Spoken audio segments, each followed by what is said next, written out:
In this episode of the podcast, we're talking to Miles of Miles Witt Boyer Photography. Now, as implied, Miles is a photographer and an incredible one at that. He is a Fujifilm ambassador. He focuses on wedding photography, and truth be told, he was actually introduced to me through Paul Von Ritter, a mutual friend, and I told Miles, why not get to know each other on the podcast? So in this episode, we're going to do exactly that. We're going to be talking about Miles's approach to photography, the philosophy behind the art that he creates, and the changes that have kind of happened over the years. Now, I think that that's one of the most valuable pieces of this conversation because it applies to any creative endeavor, really any entrepreneurial endeavor, in terms of aligning what it is that you do to who you are. We're also going to talk a bit about current events, not too much, just a little bit. And we're going to talk about Miles's background in photography, how he got to where he's at. It's going to be a really cool conversation, so stay tuned. This is the TSS Podcast. It's a place for authentic conversations to uncover the stupid, simple truths that help us succeed in business, create better relationships, and lead more fulfilling lives. Welcome to Think Stupid Simple.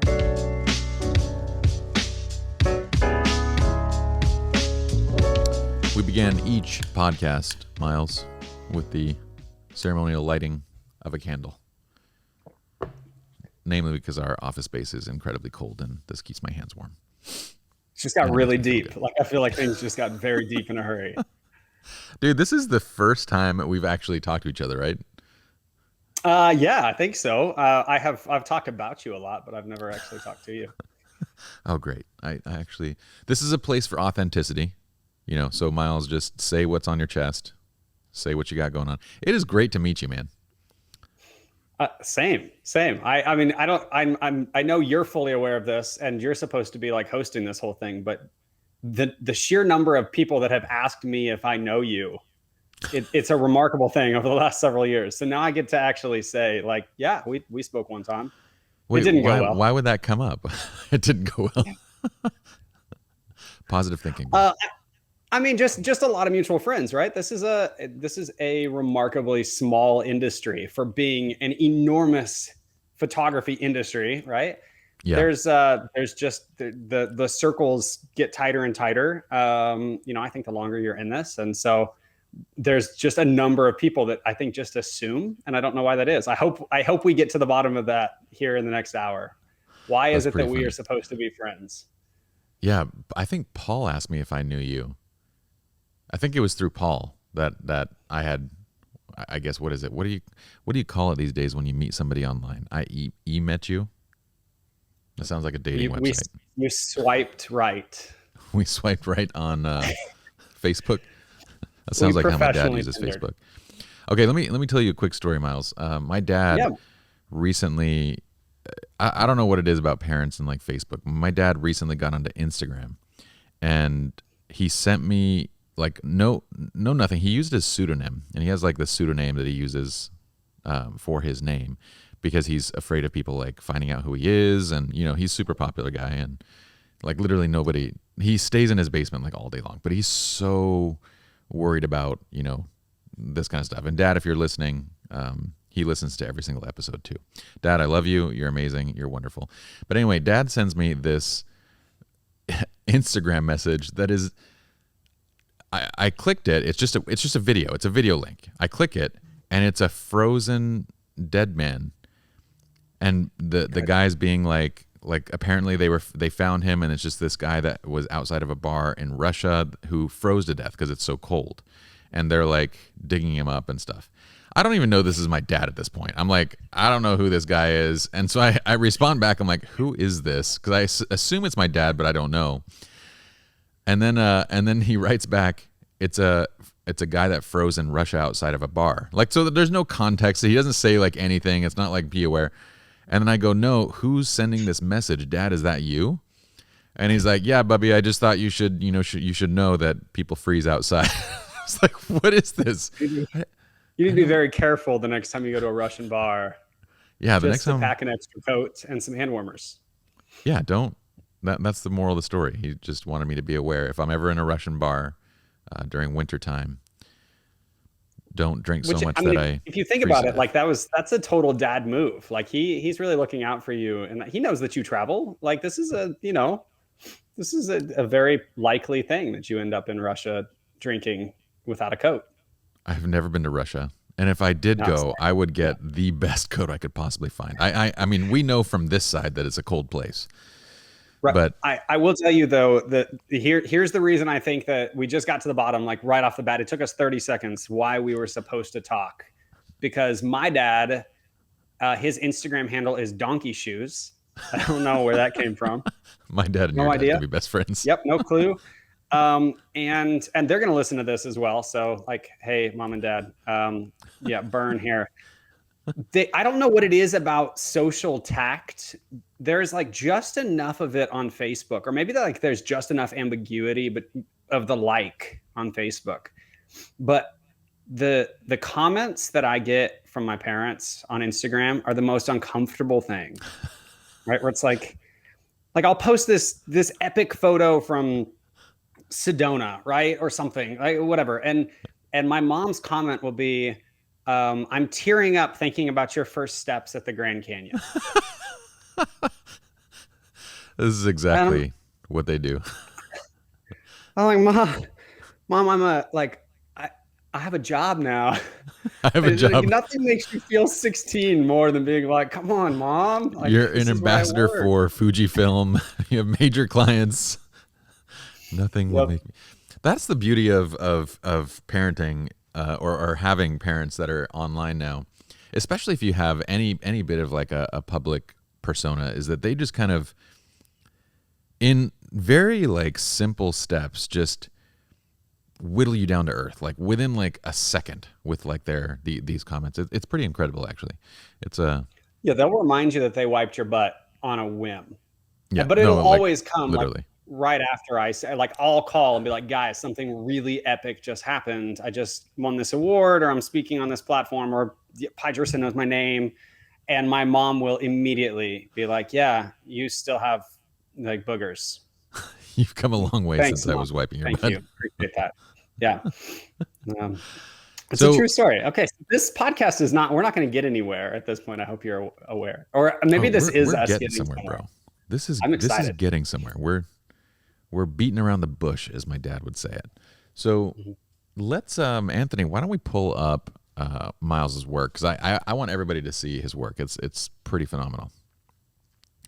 Hey, that's my. And by phenomenal, I mean slightly above average. It's like mildly better than the norm. Ooh, this is definitely better than Paul von Ritter's work. That one. That one makes me look better than I actually am. No, these are just kind of keep moving through here, Anthony, while we're chatting. And let's I'm also a huge writer, so you'll notice that like as you go through this, there's a lot of words. Sorry. There was a book between those two pictures right there. Yeah, I do a lot of writing. I feel like, I mean, honestly, not to get like too deep in a hurry, but I feel like there's like this lost art in like the instant gratification of being a photographer, and especially being a photographer that spends a lot of time speaking to photographers.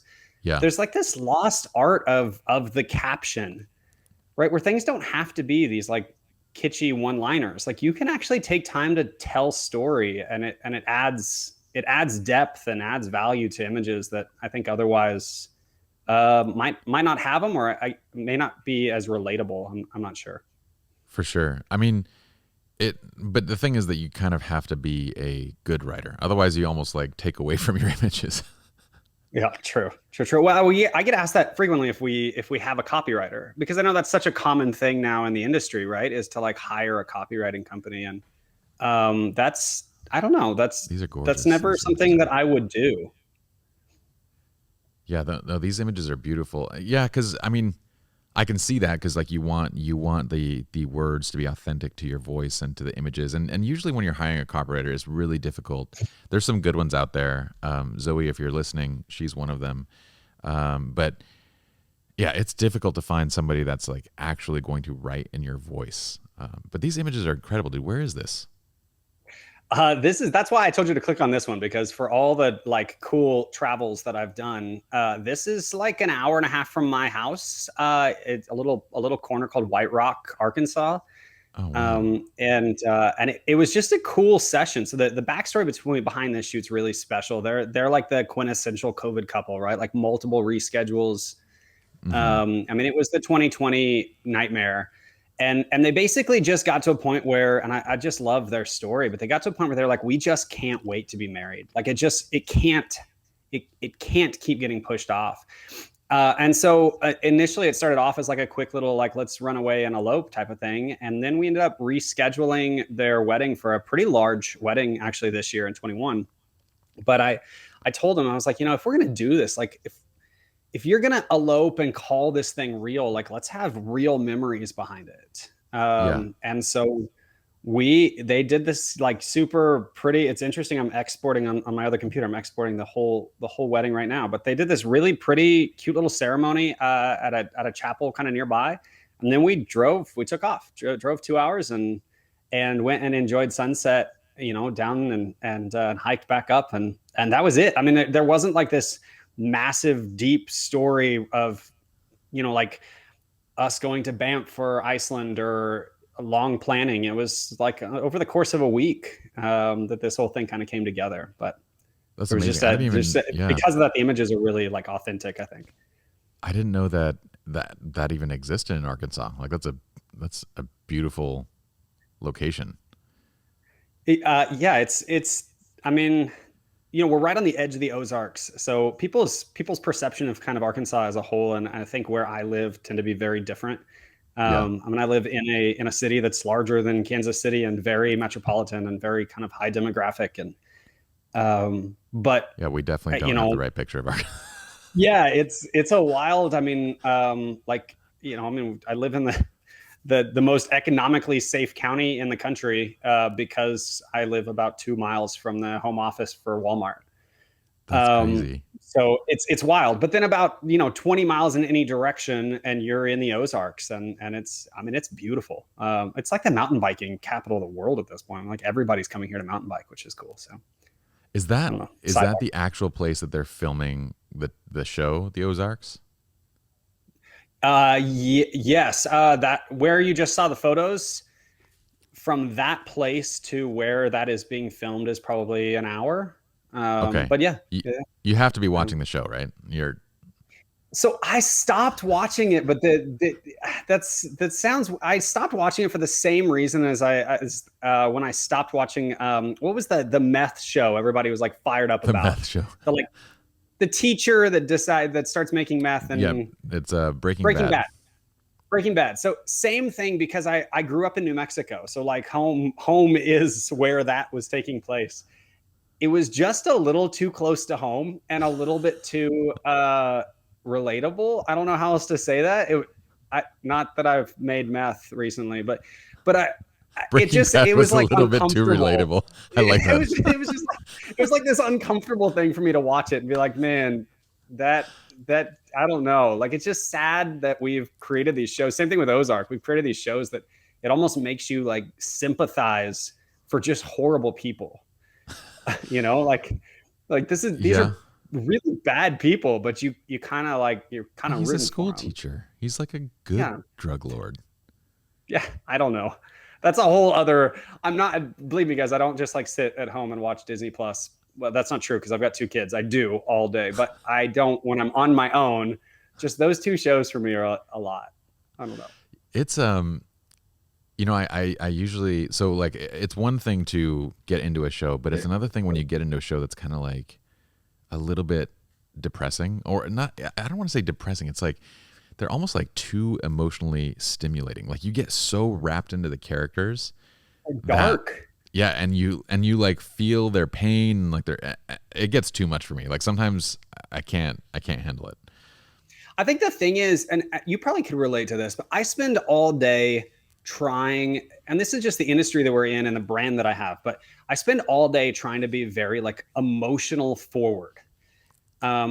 almost to the point, I mean, I try and be authentic about it, but almost to the point of like forcing myself at times with a camera in my hands to feel things that I probably wouldn't feel if I weren't holding the camera and trying so hard to empathize with what I'm shooting. Sure. And so then I set the camera down and I unplug and I have a glass of wine with my wife, and then we turn on a show like that, and I feel I'm like overwhelmed by, Yeah. I'm still a 35-year-old man who is like totally not good at understanding emotions. And so suddenly I'm like overwhelmed by things I don't understand and that are like clearly beyond me from a like emotional maturity perspective. So I just sit there shook up and I can't sleep. And I'm like, okay, it's not worth my time. Like, let's click back over and watch something on Disney Plus. You used to cry with Hallmark ads, didn't you? Okay, here's the thing. Honestly, I'm really a fairly emotionally dry person. Like I always laugh. We have brides that'll like, I'll sit in consults and they'll ask me like, if they give me the like Nicholas Sparks look, right? And they're like, oh my gosh, I read everything that you write and you're just such a romantic. Your wife has got to be so like loved on. And I'm like, yeah, you don't know, like not at all. We don't do Valentine's Day because I think it's stupid. And like I'm Wait, kind so of an explain emotionally. this to me. Then now I want to go back and read the copy on the actual images. I want to see what that says.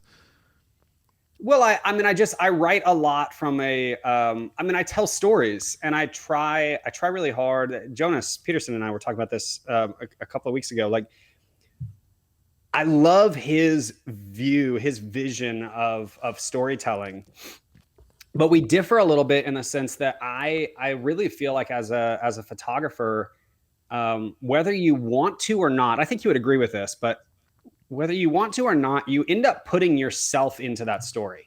It becomes a first person story, regardless of how good you are at staying behind the camera. It's always going to be your perspective. And so where I think most of our industry, or a lot of our industry, goes wrong is they then exploit that connection and make the stories about them. Sure. And the story isn't about you. It's not your story, but it is your story to tell. And so I spend a lot of time trying to fairly poetically, I suppose, although that sounds weird to give myself that credit, but let's use eloquently, put together in words the story that I was seeing. And so sometimes that's really deep. And sometimes I'm around couples or situations where there's just this incredible emotional depth and like beauty in that silence. And I have the opportunity then to like tell that. But what's interesting is because that's not my story, that's not my like totally my personality. I don't know if there's a wall there that I'm able to break as long as I'm acting like in part of my clients. But me, it's almost like I'm for you to kind of like wax poetic with your own relationship, you almost have to step outside of it. It's like you can't be inside of it trying to document and tell the story as if you're observing it type thing. Yeah, and the longer that I do this, the more I get kind of a firm grip on what that means, like what that takes out of a photographer, the amount of energy that it takes to get that close. For sure. It's one reason why the longer that I do this, the shorter my lenses get. Yeah. I want to be closer and closer and closer to, but not closer to the action, not closer to the detail. We speak about that a lot. It's not that I'm trying to, it's not that I just want to be so close that I can feel what they're feeling, right? I can sense what they're sensing and then hope that my images sort of do that justice, I suppose. They do for sure. And going back to what you said a second ago, I thought was really interesting. I want to hear from your perspective. What are examples of maybe photographers who insert too much of themselves into what they're doing? You want me to just give you Instagram handles? Like don't name call. No, okay. Here's sort of a perfect. It's the culture that we live in. We hosted a Clubhouse chat yesterday with Chad de Blasio and Phil Chester, and we were kind of talking about this a little bit. And I make this kind of gross generalization a lot. So if I offend anybody here, like don't stop, like keep listening because I'm going to explain what I mean. This is a place here. to offend, so don't worry. Yes, there you This go. is a place to positively offend and then explain. There's the here. Oh, actually, I have it right here. There's the wide brim hat photo culture, right? Where you put that hat on and you fake laugh and you throw glitter in the air and you talk about how you picked up a camera for the very first time when you were 6 years old and you instantly knew that it was going to be your calling. And yeah, that stuff makes me your sick. Your bio is all about how you love vanilla lattes and labradoodles. Did you bring that hat just to demonstrate this? Because why do you have the hat then? I really like the hat. No, I do wear the hat, but here my point is actually really simple. That like every piece of that may be true, or parts of it may be true, or the whole thing may be totally authentic. But I find it a little ironic that there's some really big names that have done that really well. And those are names I don't mind actually saying, right? Like India. That's totally her brand, but that's also her person. And Don Jarvis is sort of the same thing. And Kaylee from Kansas. And right, like there's these names of people that are like brilliant artists who have allowed those portions of their personality to kind of like integrate into their brand. And then there's this entire culture of people who are emulating that. And the story then becomes about you. And so I say this a lot when we do mentor programs. The very first place that I start when I mentor somebody is not their work. Actually, I kind of avoid their galleries and their portfolio, and I click right over to their bio. And I try and dig in really quick to like, are you the third person type of person that says immediately like, Miles Witt Boyer is a internationally recognized wedding photographer, right? Or are you the first person coffee junkie, right? It's like, hey y'all, let's go grab lattes and it's almost become a trope now because it's so ubiquitous among photographers, like to see it is becoming very cliche.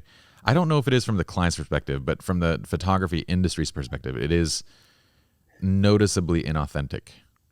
But I think here's the point is, if you're basing your brand on that, if you're basing your client experience on something that isn't true, then that's going to seep its way rapidly into your work. Yeah. And it's not the other way around. You're not allowing your work to shape your brand or to draw the ideal client or the demographic that you want. What you're doing is you're pigeonholing yourself into something that isn't, it's not organic. And so that's what I mean. Then I read the captions and I read the blogs and I read the posts where it's all about you. Yeah. And I'm like, I want to know the people, like who's hiring you? Tell their story. Yeah. I don't know. It's interesting. Would it surprise you to know that I'm also a writer? No, not at all. Actually, I was listening the other day to that interview was it with Paul? Yeah. You and Paul chatting back and forth, and you saying that you right after you found out that you have ADHD, right? That you were writing, you have no problem sitting and writing for 8 to 10 hours or something crazy like that. Yeah. So tell me more about that. Like I'm intrigued. Well, I finished a book, and it reminds me, what you just said, it kind of reminds me of one of the concepts in it. And the book is actually called Stupid Simple Relationships. It'll be released at some point this year. Cool. But the concept is like, I did create this podcast because I wanted a platform for more stupid, simple concepts and ideas, like on creativity. I want to write books about stupid, simple creativity and stupid, simple business, and just create frameworks around each of these, lifelong pursuits and kind of things that people do, and to have interviews where we get to talk about all these things and hear things from your perspective and our guest perspectives. And one of the things that you said about right now being authentic, and if you're presenting this persona of yourself, it's inorganic, right? It ties to one of the concepts in this relationship book that I wrote about that why do I keep saying that I wrote about the relationship book where it's called sustainability. Where if you're doing things that basically don't align with your values, like with who you are personally, then whatever it is that you've created is unsustainable. You can't indefinitely do something that falls outside of your own values and outside of your own. It draws an energy in a way that you can't make up. So in the book, I relate this to like relationships. Like, how often do people create, two friends meet, let's say they meet at a photography conference, and they go, oh, we have so much in common. And they think they have tons in common because they both take pictures, right?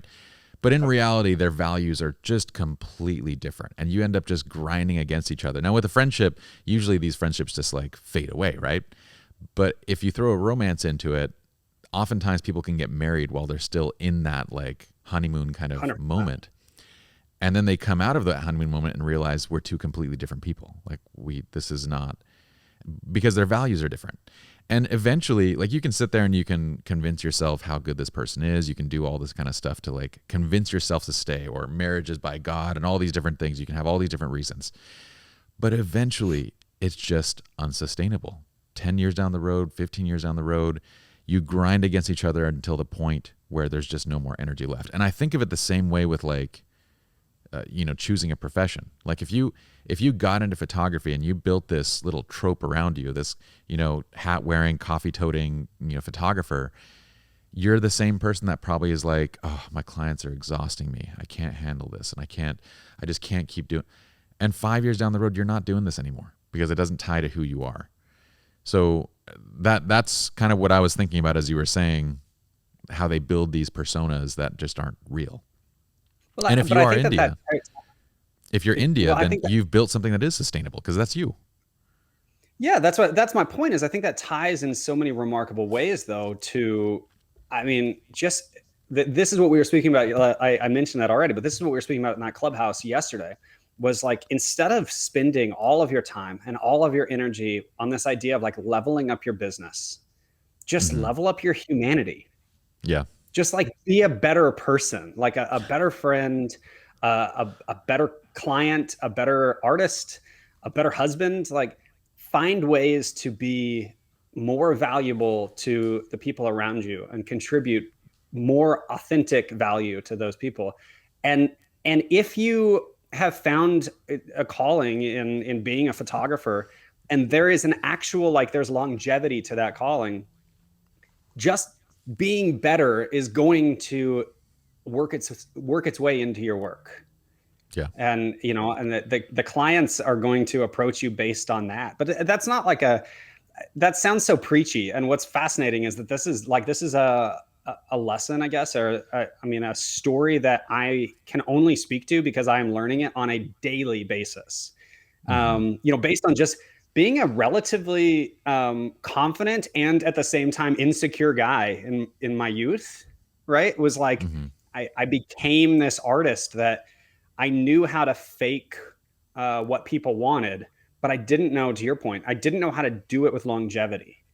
And so over time, I've had to kind of whittle away, sort of cut the fat and get rid of things that felt toxic or that felt like they were in my way. And what I've been left with is just, this is me. And when my clients hire that now, they know what they're getting out of it, which is really freeing, honestly, as an artist. Yeah, it's a interesting concept. I don't feel like it's preachy at all. I feel like once you're 5-10 years into some sort of realization like this, you kind of want to start screaming it from the rooftops. It was Jerry Guionis had that line that I remember hearing 10 years ago. If you want to be a better photographer, be a better human. And I wrote it down in my sketchbook when I was attending one of his classes. I made that up. He probably didn't make it up. It maybe came from someone else, but he that's where I heard it first. And I was like, that's so pinpoint accurate. Like, I don't think people realize how little the gear and the lighting and the techniques and all those things impact the actual experience compared to like the person that you are and how you engage with your clients and every other piece of it. So it's, but I think that, oh, sorry, go ahead. No. When you come to that place, you're just like, man, I can't believe I didn't realize this sooner. And then it's almost like you watch train wrecks in slow motion, just nonstop. Like after I had written this book and kind of came to these understandings, you start watching everything as if it's like in slow-mo and you can see exactly what's going on, but the people inside of it can't. And you just want to like scream because you're like, wake up. Yeah. And I mean, to that point though, what I've found though is I've had to start isolating. It's interesting. I felt so isolated as an artist for years, but it was because I was just being very arrogant. Um, and then I found myself sort of what you just spoke to. It's like you can sort of see the fall, Yeah. but you're not in a position with most of these people where you can speak to it without it coming across as For sure. like I said, kind of preachy, right? And so you just hope for the best for them, but then you kind of assume the worst.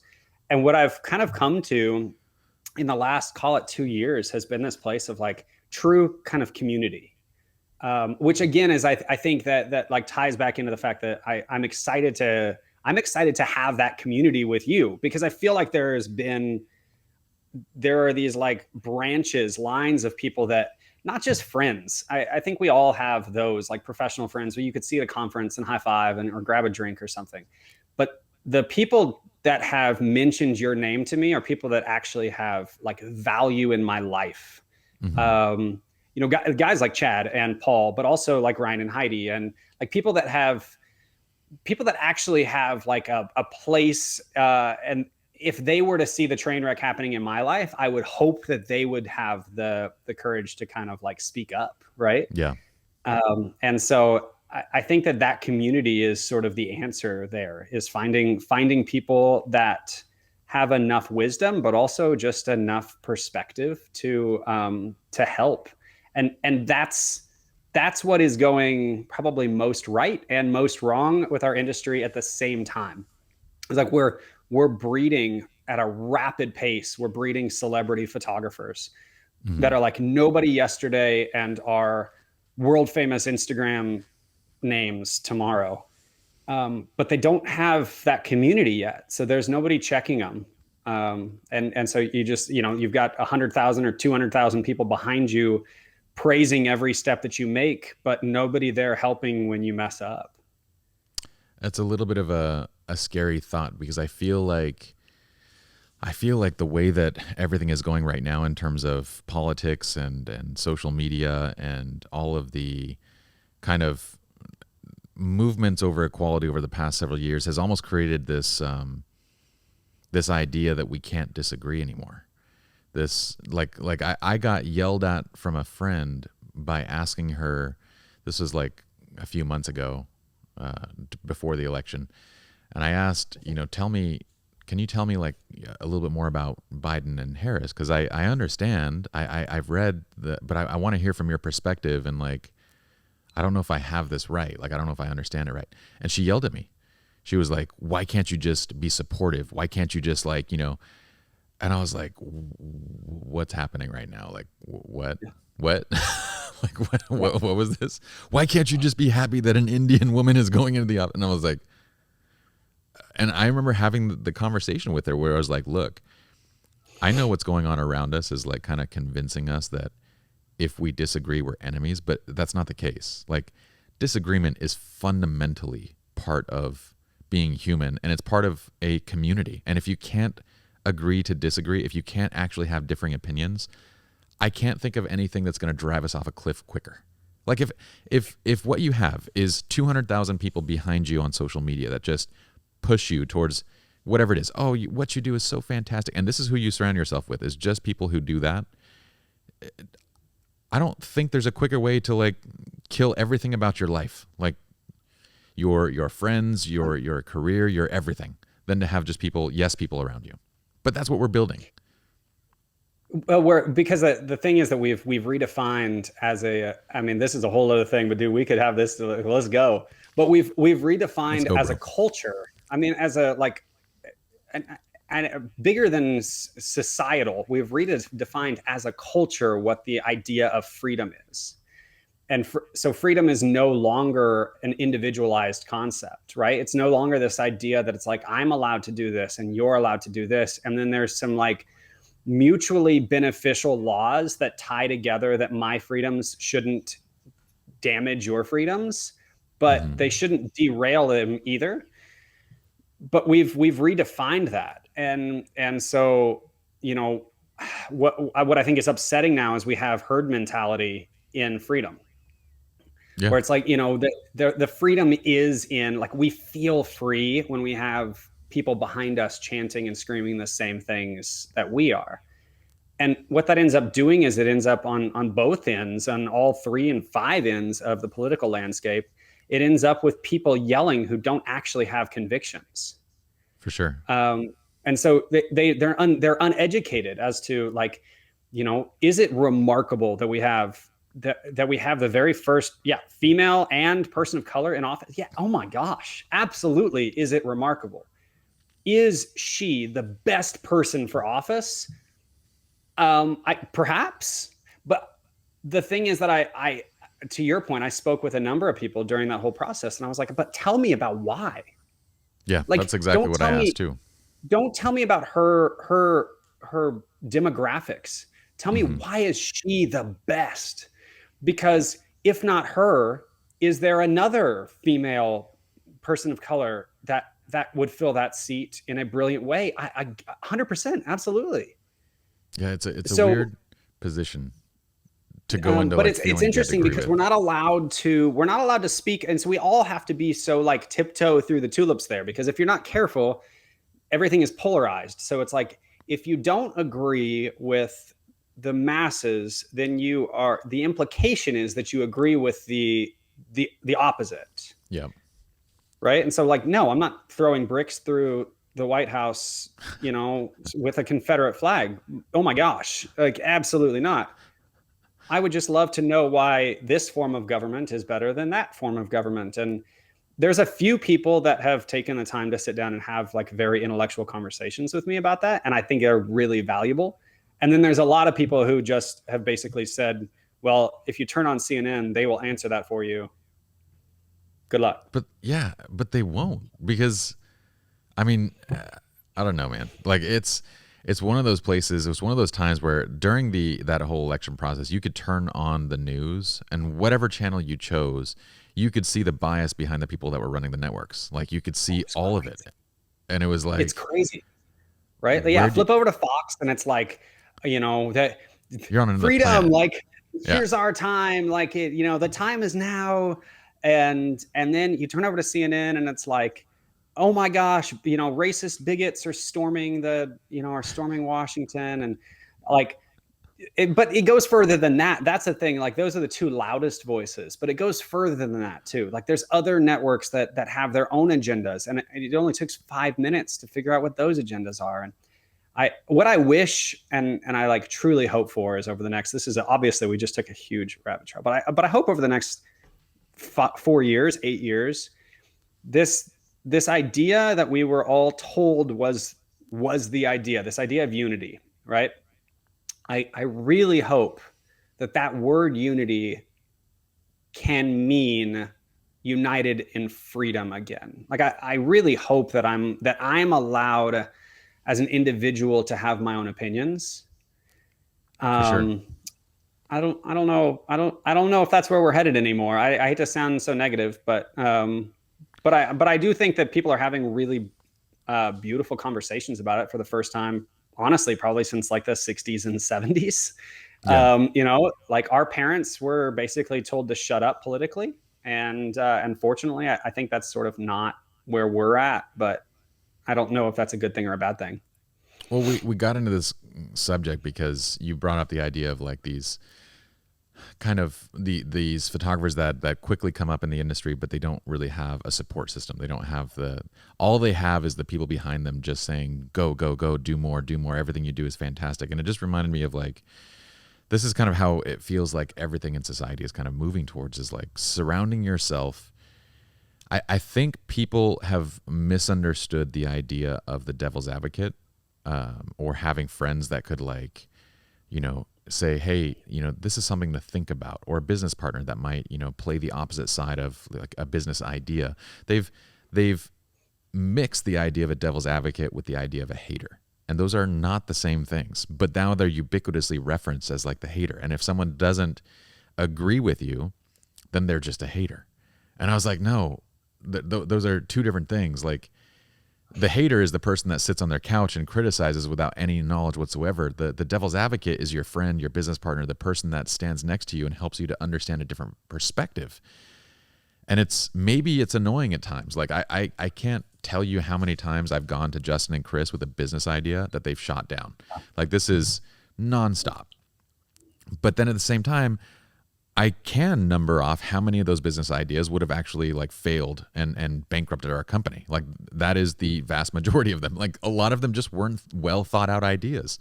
And if the way that I kind of look at these ideas and these concepts is like, if I bring it to the table and they shoot it down and it's done, then that's good. It should have been done. If I don't have the conviction to like go back and create the data and the information and fine tune it, then I shouldn't be doing it in the first place. And that's the majority of those ideas.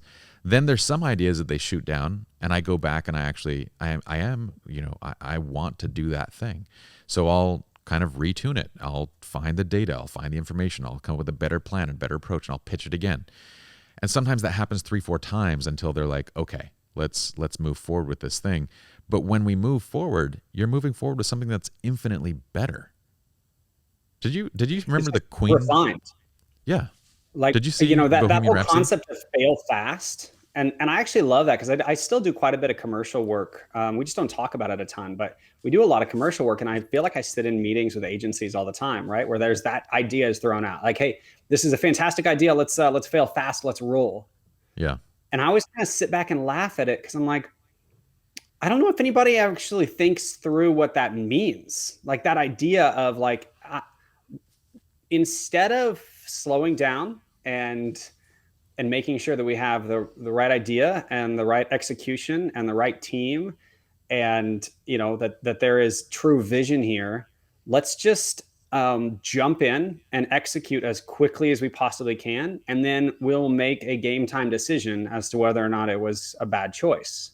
Yeah. And what's interesting to me is I don't think if it was a good choice or a bad choice unless you do it justice and like, kind of like you said, like kind of refine the idea. And I mean, I will say this clearly, most of 90% of what I'm known for is in the wedding world, but I've had a lot of really bad ideas in how I've documented things and how I've executed things. I mean, everything from trying to shoot literally when cameras first started having Wi-Fi things, I would try and shoot remote cameras during ceremonies, and like just bad ideas that were silly.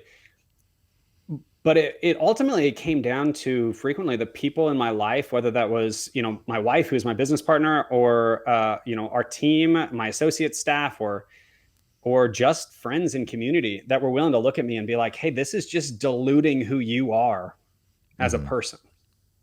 And so every time I got to that, it's like you kind of get back to this idea of refinement of principle and concept, and saying like, okay, well, if I would just slow down and do the idea justice before I even present it to everybody, then I would likely know, or at least have a strong conviction during that presentation, whether or not this is a good idea or bad idea. Right. Yeah. So anyway, that's a whole sidebar there, but dude, I totally agree with you. I mean, I have significantly more bad ideas than good ideas. But isn't it like interesting? You were probably, I mean, you're 35. Did you say you're 35? I am. Yeah.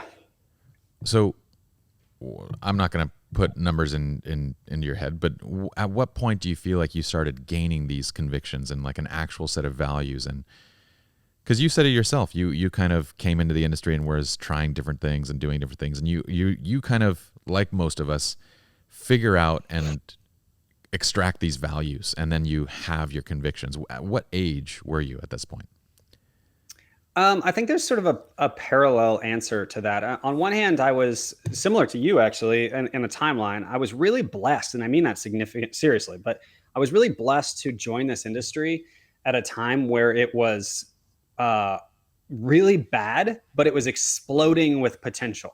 Mm-hmm. Like 2009, 2010, 2011 was just horrible photography. Yeah. And yet the industry itself was growing to a point where it could sustain creativity. And so I was really empowered early on in my career to make some mistakes creatively and try some things that I think were probably in hindsight really stupid. Like, I mean, I can't think of a time offhand where I actually did this, but I guarantee at some point I tried spot color, right? Like there, We all there did. were decisions, right? Yeah. There were decisions I'm sure that were made, right? But like, as far as when the character develops, I mean, I, I could tell you, it's a, it's a constant. I mean, it's a day to day. It makes it easier, I think, and I mean that seriously. It makes it easier when you're responsible for little people who are looking up to you.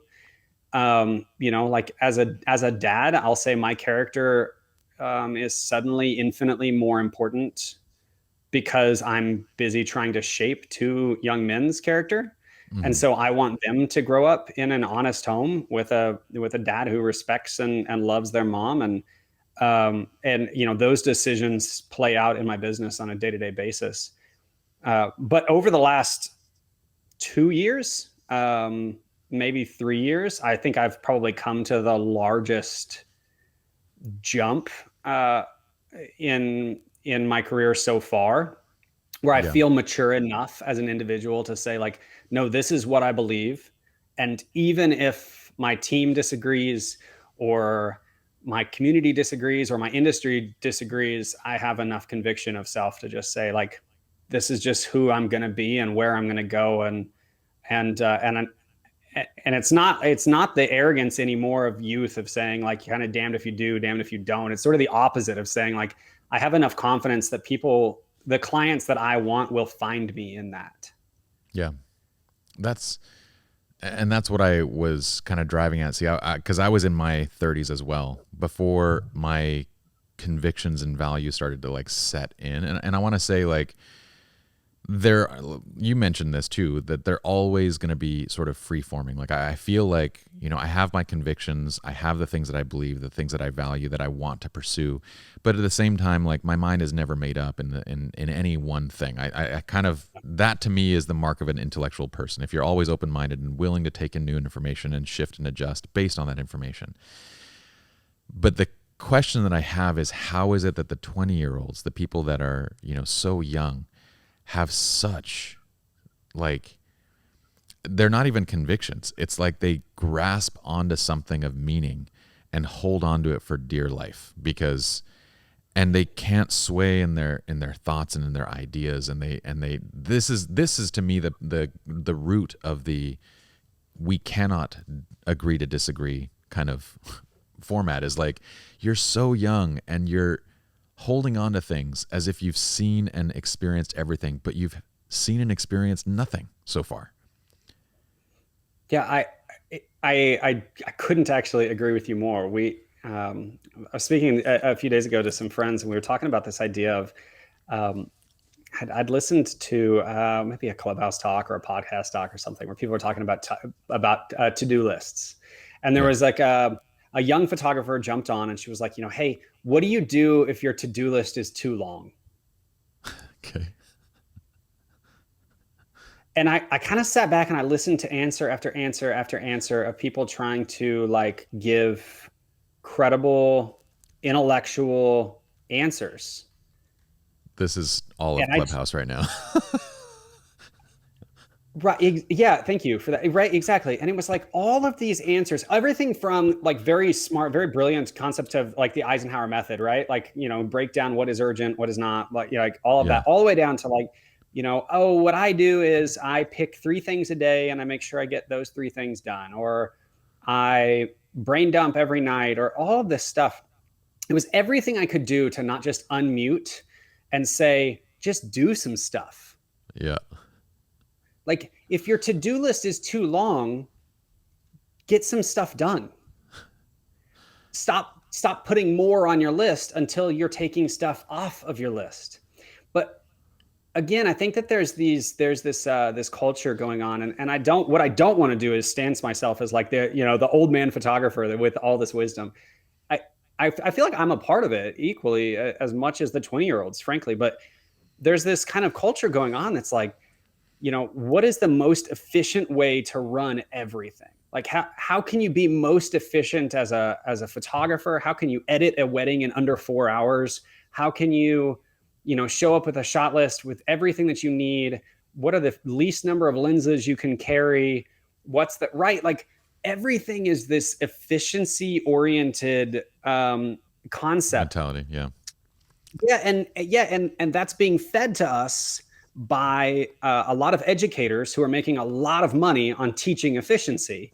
And there's nothing wrong with that. These are a lot of these people are friends of mine, and they're doing a really great job at teaching concepts as a whole.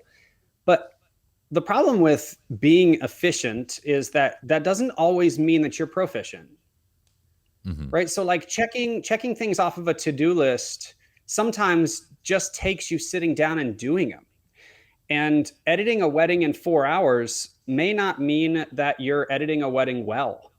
And shooting an entire wedding with a 51.2 because it's the least amount of possible investment doesn't necessarily mean that you're doing that day justice, right? Like there is a flip side to that coin. And the flip side, I think, is most often is proficiency. Like, what are you good at? Like, really good at?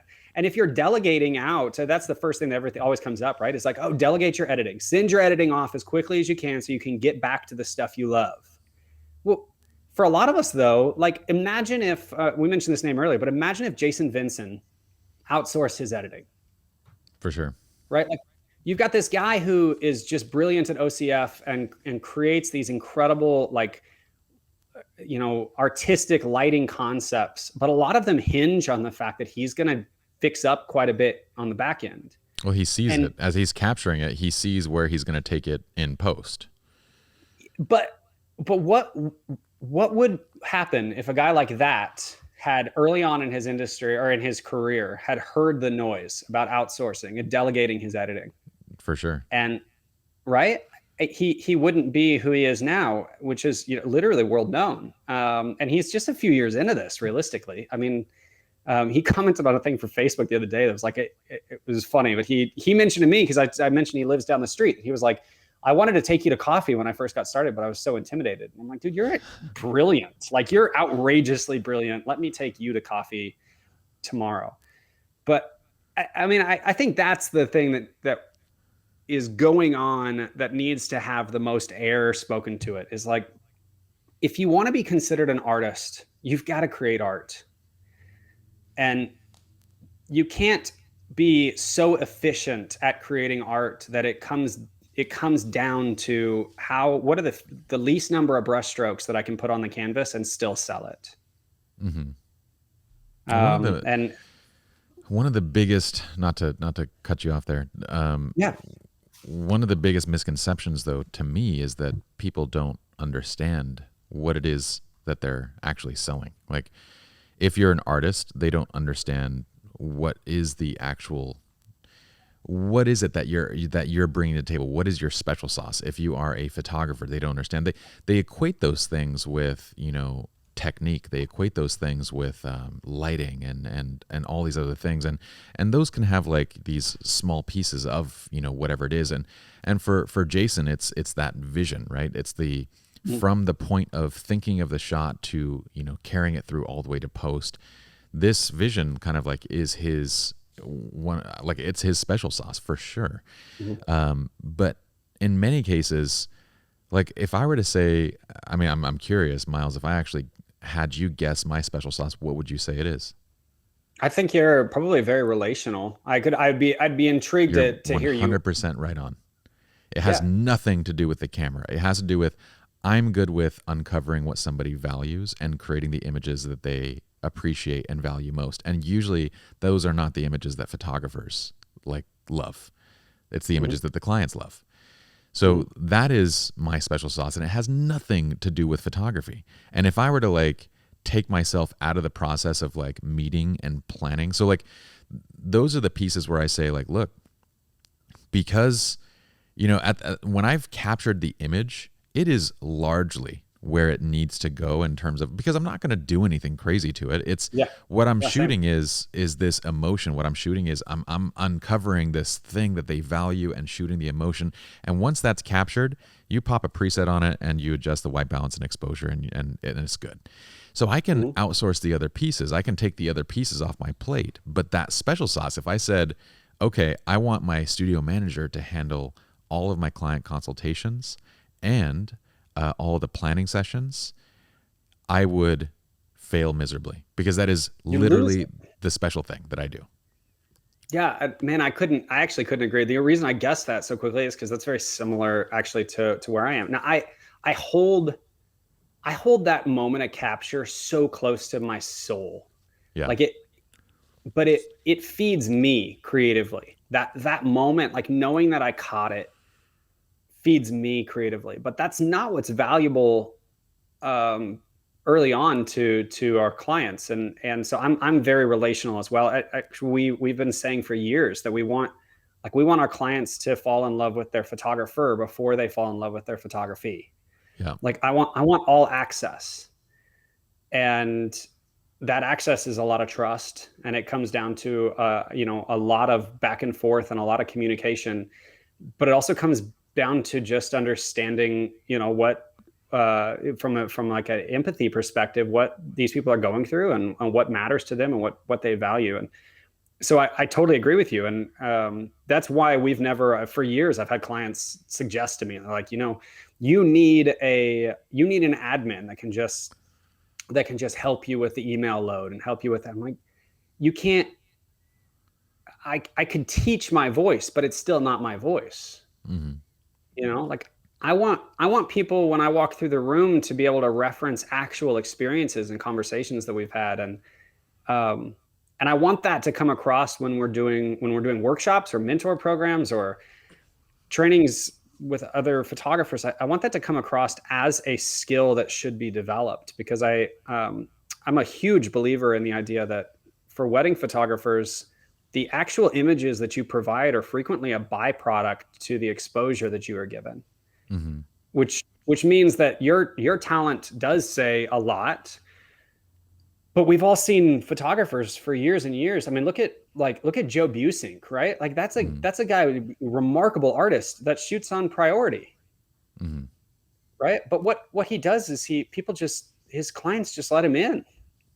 He's like the quirky, cool old guy that like people just give him full access. And then the fact that he shoots on priority and has some kind of wild spot metering process through which he can guarantee a shot out of it.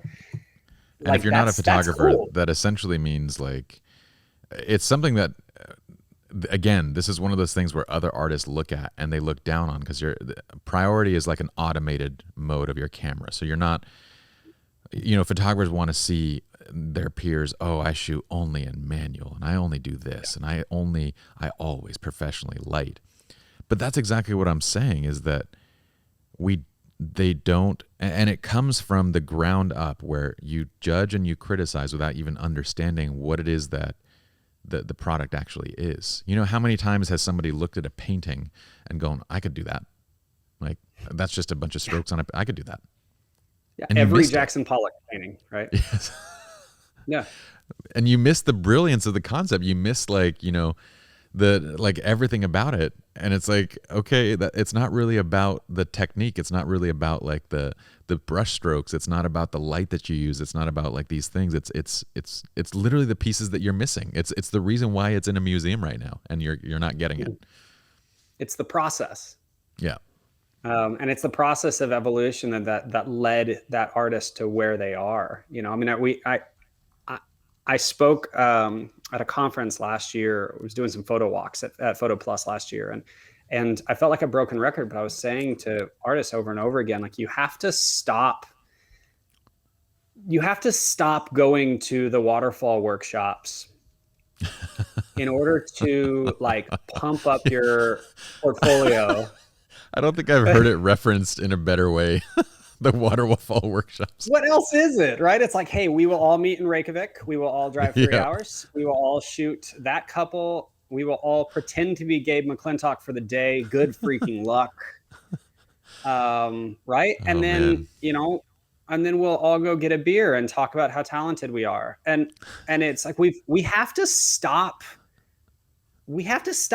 whittling down what is remarkable. And what is remarkable are the couples that say, hey, we could get married anywhere, but we really do want to go to Iceland. And we want to go on these adventures, and we want to stand at the base of a waterfall and kiss and hold hands and trash my wedding dress so that we can have these adventures and these experiences. And we want the photos to tell that story. That's amazing. Right. And we want to do that in Banff, and we want to do that in, like, name it, Instagram famous place now. But what we do then is we all say, okay, well, if those are the images that are selling, and I mean this like as an industry, the photographers say, if those are the images that are selling, and I just want so badly to go to, to Tulum, like I just have to shoot in Tulum, then what I'll do is I'll jump on a workshop and I'll bloat my portfolio with these images so that other clients know that I can take them. Mm-hmm.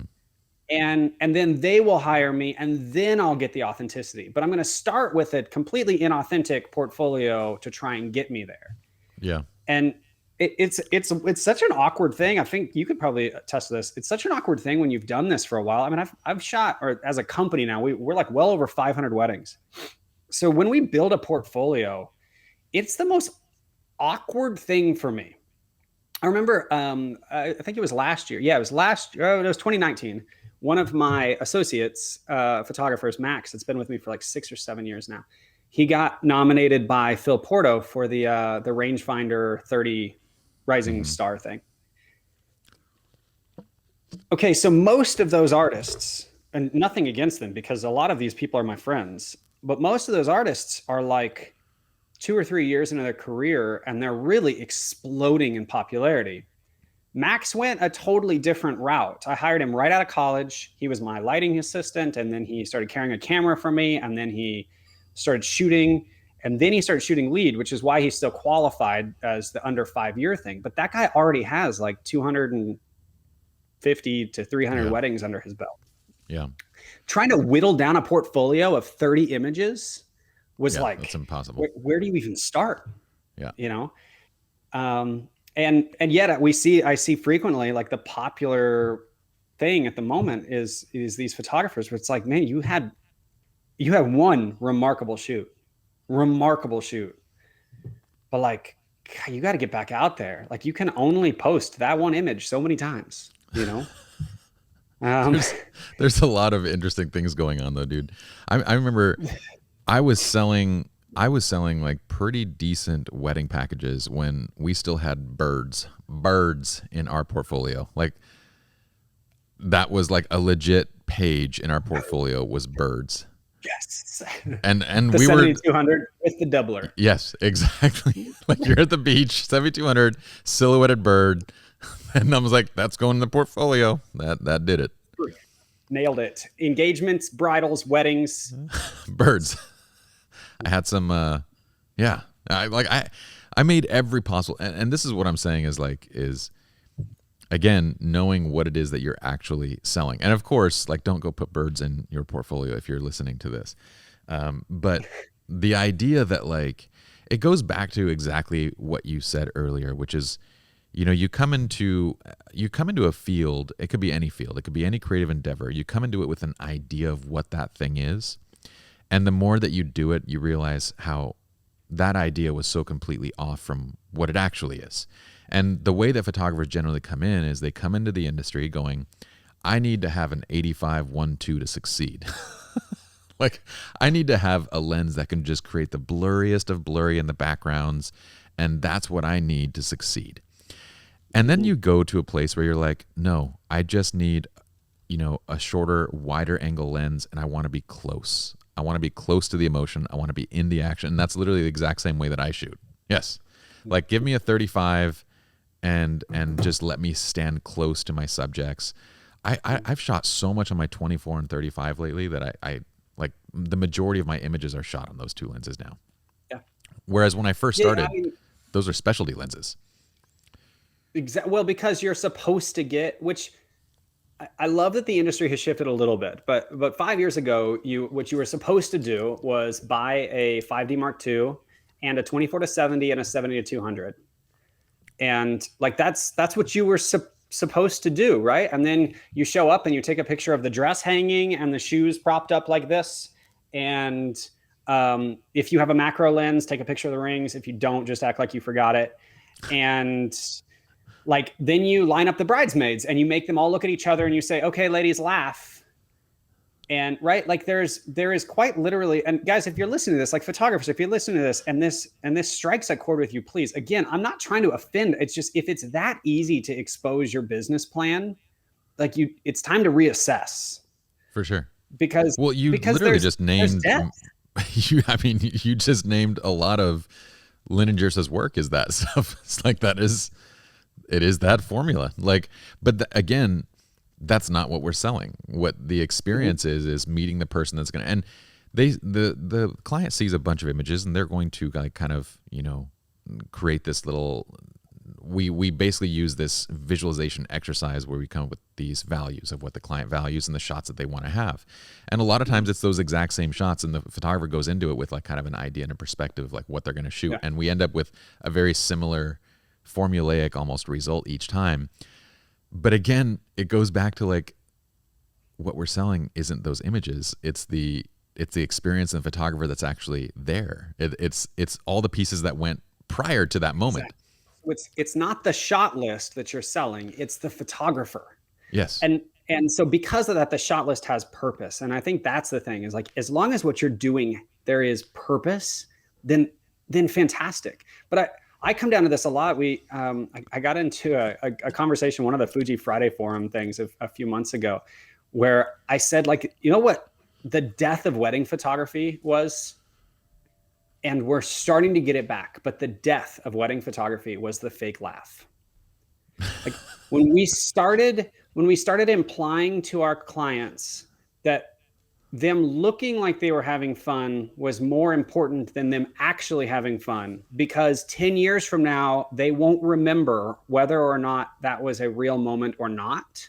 Mm-hmm. What we did was we took over something that wasn't ours to take. Yeah. And now I understand, and I give this disclaimer. I understand I'm a very social, like a very people-oriented person.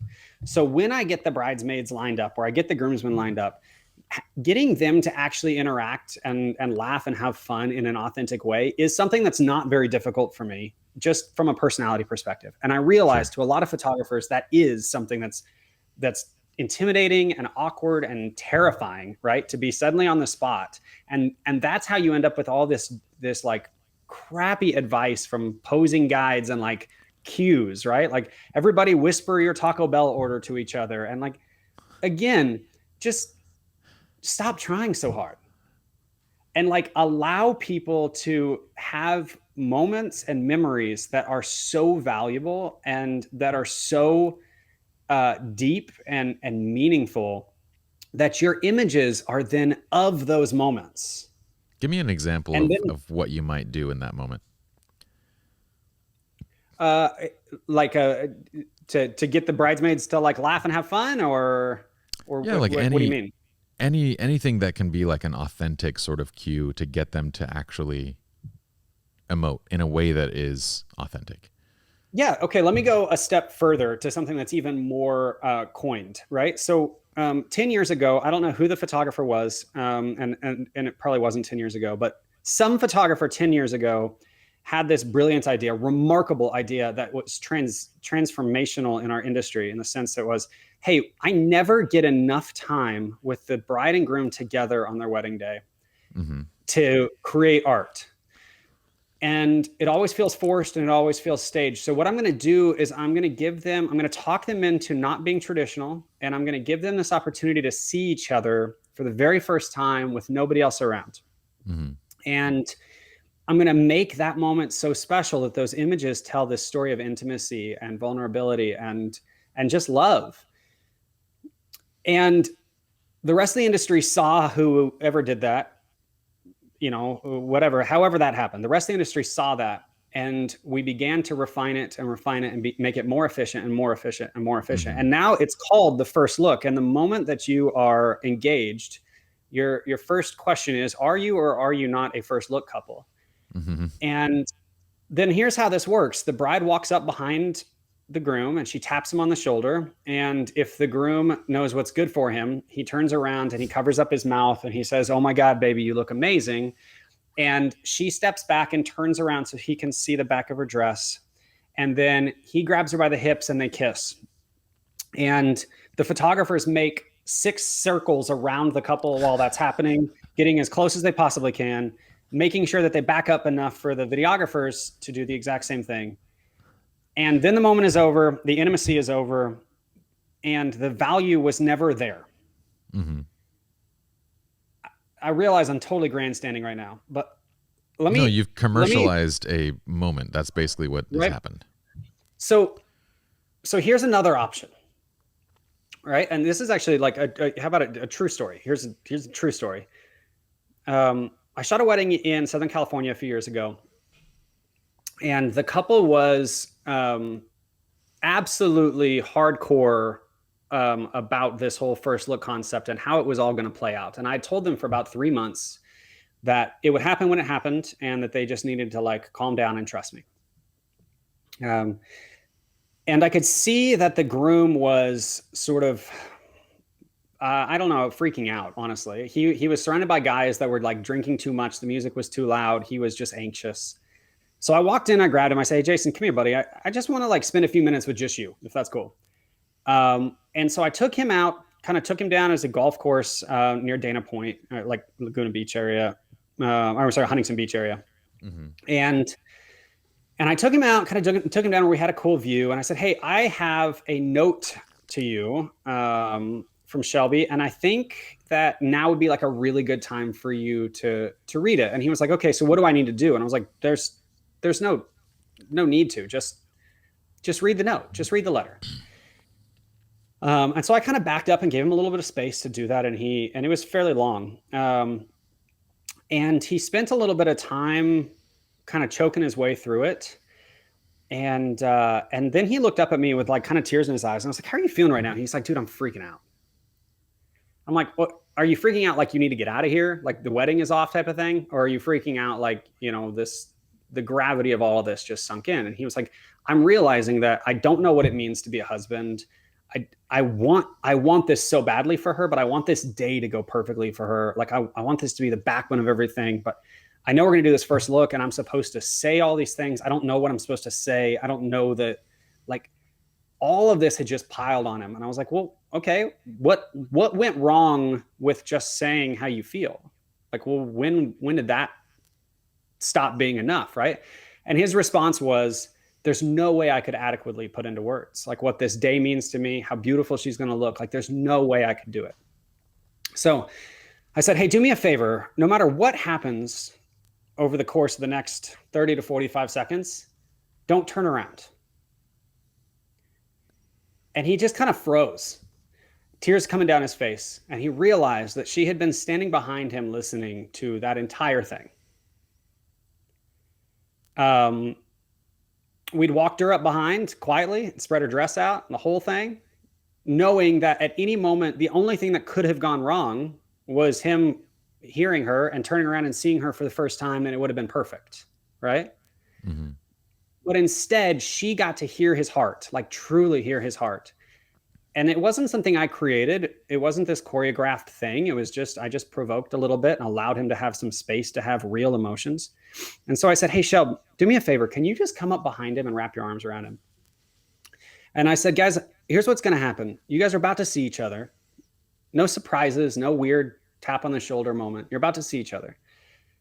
But there's a lot of emotion, a lot of anxiety into what goes into this day. So why don't we do this?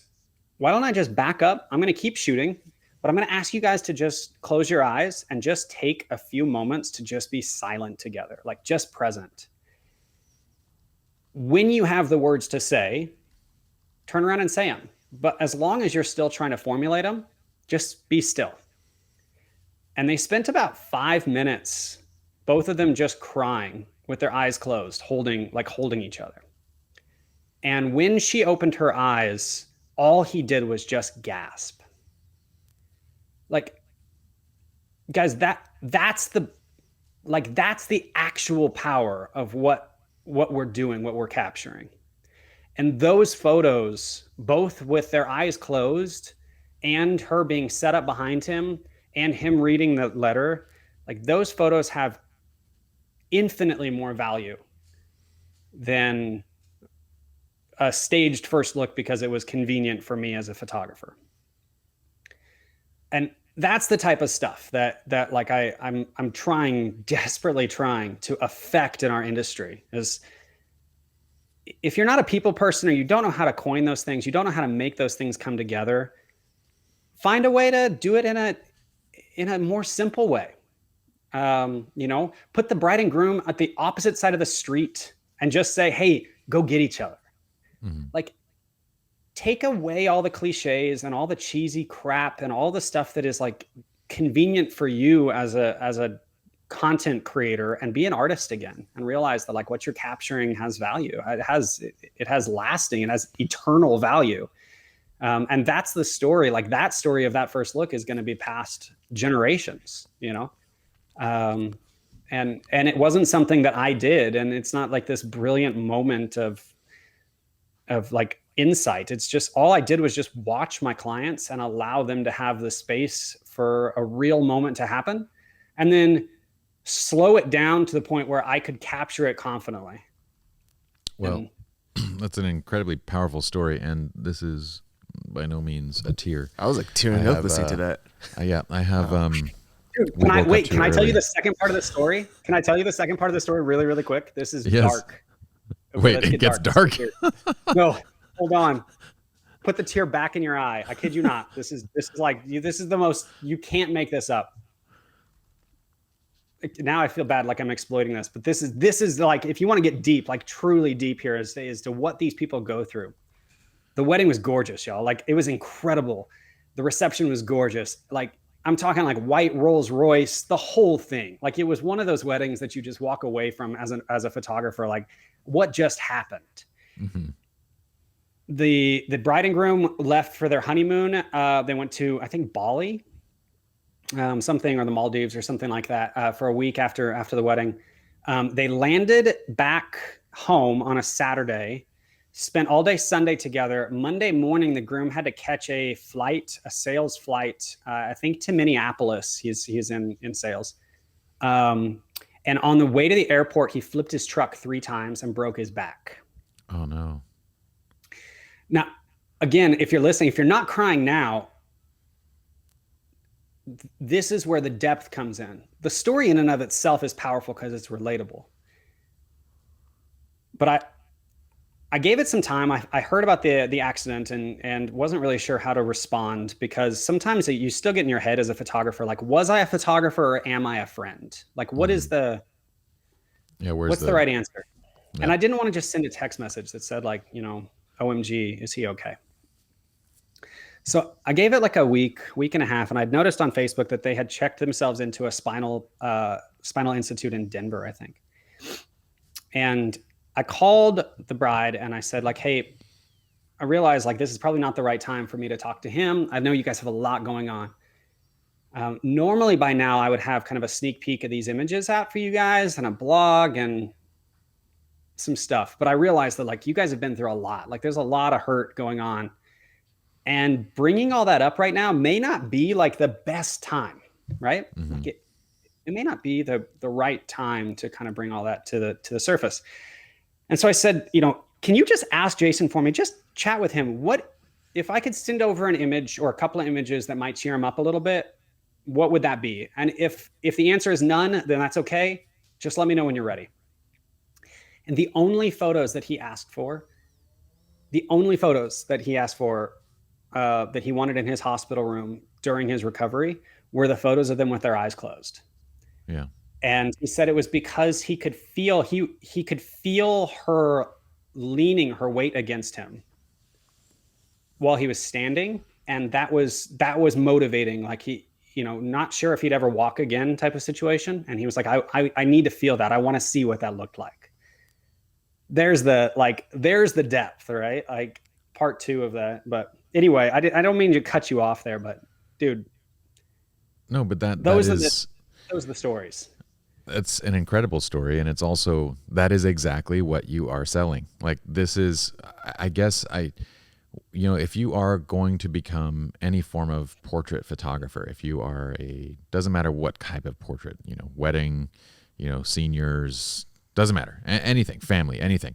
That is exactly what you are selling, is the ability to be able to interact, engage, understand, and you can't, like, at the same time as, I know that was an incredibly authentic moment, but I also think that you can't discount your role as what I would call a director. Like in when I teach, I say direct. Like, what that means is, Mm-hmm. You put people into a situation to succeed, and then you use different pieces and elements to motivate them, to get them into a spot where they can be themselves, be authentically themselves, and everything is ready to go. But that is what a director does. A director, if you read books and covers on like kind of articles on how the greatest directors do things, they get the actors to tap into something that's real. They try to get the actors to actually be that person, to be in that moment. And the actors do the same thing, where in that moment, they are living authentically as that thing, as that person. And then you can see it come through the screen. But that is the role of the director, to have everything set up, to have everything in the right place, put all the pieces together, and then to basically cue the action. And once again, the commercialization of the process is the cues, right? Oh, here are 100 posing cues. But that's not the point. That's not the point at all. And so I love the story. It illustrates so perfectly, what it is that a great wedding photographer does. And that is worth tens of thousands of dollars. I mean, you ask me as a client, I would pay for that. If someone could understand and get me and Yen to do things that matter to us and document and capture those, it's worth it. But then this is the flip side, is how many people become wedding photographers just to stop being wedding photographers? Like, how many people in our industry, how many people that come into this are like, I just don't want to shoot weddings anymore, and I'm just so tired of this. If I hear another bride and groom say this, if I get another bride that just wants to do a dress shot, and I'm sitting here going like, you can't possibly serve these people. Once again, it goes back to, you have selected something that does not align with who you are, with your values, and that doesn't. And maybe last. even worse than that, I see a number of photographers now, and this is an industry norm. It's an industry trend. A number of photographers that are using, because weddings are available and they're popular, they're using their ability as a wedding photographer to become like, mm-hmm. Now they want to be an educator, they want to be an influencer, they want to be, and I mean, I'm going through, actually right now, I'm going through this sort of awkward, and the photographer doesn't even know that I'm doing it, but I'm trying to repair what that photographer did to one of her clients, because they've asked me to come in. Like, I think the exact quote that I got after her wedding, this bride wrote me and said, "It's really odd because my photos are gorgeous, but they're not pictures of my memories." Yep. Like, I don't even remember those moments. I just remember being told to be in those places. Yeah. And that photographer has decided now that they no longer want to be a wedding photographer, because frankly, their Instagram and TikTok followers are so high that they don't need it anymore. Now it's like, it's on to the next thing. And there's a few of us that are like desperate enough for these people that are like, no, I want to tell your story. Like, I want to just go get married again. Let's do it again. I don't know. Yeah. Like, no, it's very true. There are a lot of, and the funny thing is I've actually talked about this in our workshops and education, is the reshoots that we've had, like the clients that have come back from like an engagement or with like one of our training associate, photographers, the reshoots that we've had has never had to do with image quality. It's always been connection. There was no connection. There was no, and when the clients look at them, that's not what they see. They can't express it. They can't tell you what's missing. They can only say, I hate those photos. They're just not us. They're not us. It's not me. I don't know who's there. Like, so-and-so was nice and everything, but I don't know. It just didn't feel.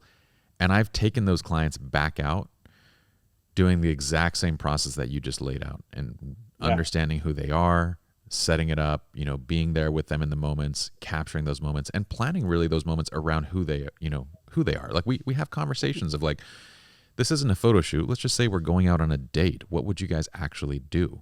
And they would say, okay, this. And we go and do that. And they come back and you can compare the images. And funnily enough, like usually the images that our associate took would be the ones that would be more likely to win an award. Yeah. But they're not the ones that they wanted. Yeah. Yeah, it's so interesting, but I think a lot of that doesn't come without. I know you asked before we got started, like, is there anything that's off limits, right? Like anything that we should steer around? And I said no, but a lot of this, like, you don't learn these lessons without learning them the hard way a number of times. For sure. Right? Like, you don't realize how valuable having dual memory cards is until you have one fail. Yeah. And you're never passionate about telling people to like take precautions with backup hard drives until you have one fail. And you don't start to suddenly remarkably care about like the formal family photos, right? Until you take crappy ones and you end up on the other end of a call with a bride that's like, yeah, thank you so much for the 65 beautiful photos of my shoes, but the picture of me and my dad is horrible. Yeah. Right. And you sit back as an artist and you go, yeah, but the light was so cool on your shoes and the red bottoms are so awesome. And your dad is so boring. Right. But like, until you actually have the wherewithal as an artist to learn those lessons, I think you're just sort of like walking in the dark, and that's the value in podcasts like this and in opportunities like this, things that are going on in the industry right now, whether that's Instagram or Clubhouse, or just the exposure to people that can teach from a place of humility and say, like, guys, the only reason that I will say, check, double check, triple check your Lightroom catalog before you format cards is because I had a horrible scenario, like absolutely horrible situation, where in Finder and in Bridge, the files looked good because they were rendering the JPEG previews. And then I got into editing and realized that I had 175 photos from a wedding that were corrupt. Yeah. But I didn't check. And so I'd already formatted the cards. Those 175 photos, literally, you can't even make this up. They were the photos of the bride coming down the aisle and the family photos. That's brutal. It. That is brutal. And I ended up on the other end of a phone call with a bride who was beside herself. How is it possible that you're delivering me 1,100 beautiful photos, and in her mind, the only ones that even mattered were missing? Yeah. Yeah. Right. And it's like, and no matter how many times I was able to say, like, oh, but look at all the other photos, right? It like nothing fixes it, right? And so I was out of pocket a lot of money trying to fix that issue, right?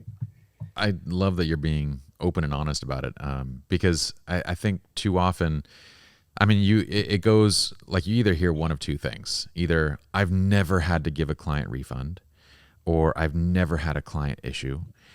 And there's either one or two truths of that. You hear the same thing. There's one or two truths. The truths would be, one, if that's true, you just haven't shot enough yet. Like let's get off your high horse until you got like 10 weddings in the books. Like when you get to 1,000, let us know. Two, well, no, that's yeah. If it's true, they haven't shot that much. If it's either that or they're lying. Like if you got to 1,000 and you haven't had any client issues, you're just straight up lying. Like there's kind of no ends, if or buts about it. It's a you will have those things. And on the flip side, like you have the mistakes that are going to cost you dearly. I had one where the only time that I had ever personally lost images, I lost 5 photographs because I deviated from my like typical workflow. So like I have a very strict workflow, And we were running back and forth at this wedding. Everything was late. It was actually a dual wedding, basically. Two best friends getting married on 2 different days, the same venue, same, like back to back. We're at the reception running back and forth trying to do things, and I'm trying to get details, and I'm trying to do everything that I need to do, and they keep coming in and out to do family formals, but they don't have their families ready. So they keep coming in and out, and like I can't keep moving back and forth. So I go, I'm going to set up my secondary camera. I never do this. I'm going to put my secondary camera up on a tripod, and I'm going to shoot the 5 family formals on that camera. Yep. And guess what? I forgot. I shot the 5 family formals on that camera, and then I forgot about them. They never hit the workflow. Those 5 images were gone. And granted, I had 3,000 incredible images from both days, and their family formals were repeated probably 8 times throughout those 2 days. But those 5 images was everything, and it cost me $5,000. It was $1,000 per photograph. And it should have. Yes, it should, because it was my mistake. It was my fault. Yeah. People will sit in that moment so often in our industry and be like, come on, that's outrageous. But you delivered such great stuff. And it's like, yeah, but you made a mistake. Yeah. And you can't sit back and say, like, I'm going to be perfect. But if your brand is delivering, here's the flip side. And I love, one of the things I love so much about him, but I think we've all listened to enough fair podcasts now to hear him say it's the experiment, right? His clients hire him for the experiment. And now I'm sure, I mean, I don't know this for sure, I guess, but I would assume that fair takes a lot of the standard photos that just have to be taken at a wedding, right? But his brand is that this is the experiment. Like, this is, let's go create, let's go try stuff. Let's just try to do some weird stuff and have fun doing it. But that's not my brand. My brand is I'm here to serve you guys. I'm here to capture your story. I'm here to retell that story authentically. And so to your point, like, if you mess up that and it's completely, counter to the brand of the people, what they hired, then you have to refund it, or you, for sure. But it's worse than that. It's the grossest feeling in the world, right? It's not about the money. Like, cutting that check back was the easiest check I've ever cut. Yeah. It's more the fear, like the actual fear of, like, the stages of fear, right? And 1, oh my gosh, what if this ever happens again? Or 2, who are they going to tell? Or 3, oh my gosh, like, how do I fix it? So what I ended up doing, because this is what she wanted, I just mentioned this to her. It blows me away that this actually happened. But I mentioned to the bride, if there's any way I could reshoot it, I would. Yeah. And it felt like getting a spanking from your mom as, like, a child. She was like, cool, let's do that. So I ended up having to rebook the venue out of my pocket. I paid for the florals to be redone out of my pocket. I had the rentals brought back out. I had to rent her dad, her brother, and the groom tuxedos. Oh my gosh. I did it all. And it felt like I said, it felt like a spanking. And it was the punishment did not fit the crime. And I refunded $3,000.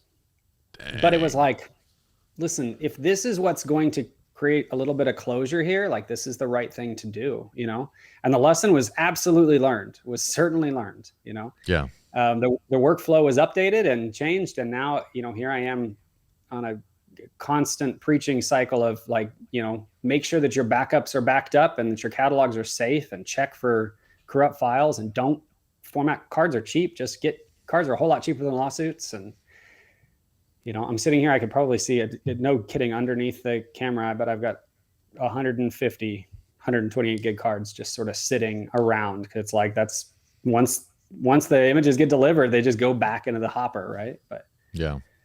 Well, tell me this, we didn't even get to this side of it. And I wanted to actually ask too, you do offer workshop experiences. Yeah.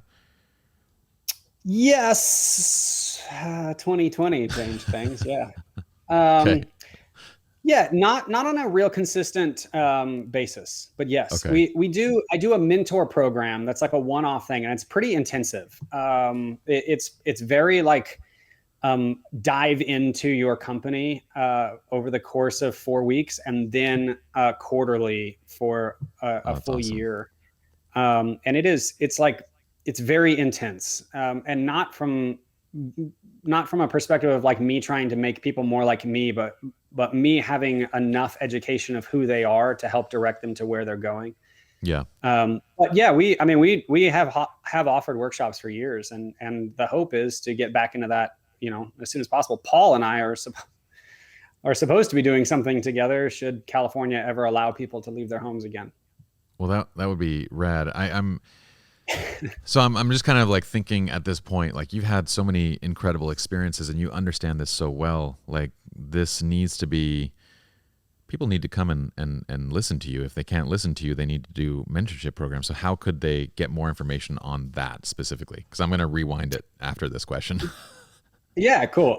Well, so I mean, the easiest way, again, I'm just a nut about authenticity. So the easiest way to reach me is just to either email me or DM me, not to fill out a form that's like an application for, like I'd be lying not to say that I read every word a few times when I first receive those emails, because I'm not interested in mentor programs with like the fangirl, fanboy, right? Like I want to do things that matter for people, and I want what we provide like to be a legacy of authenticity for the industry.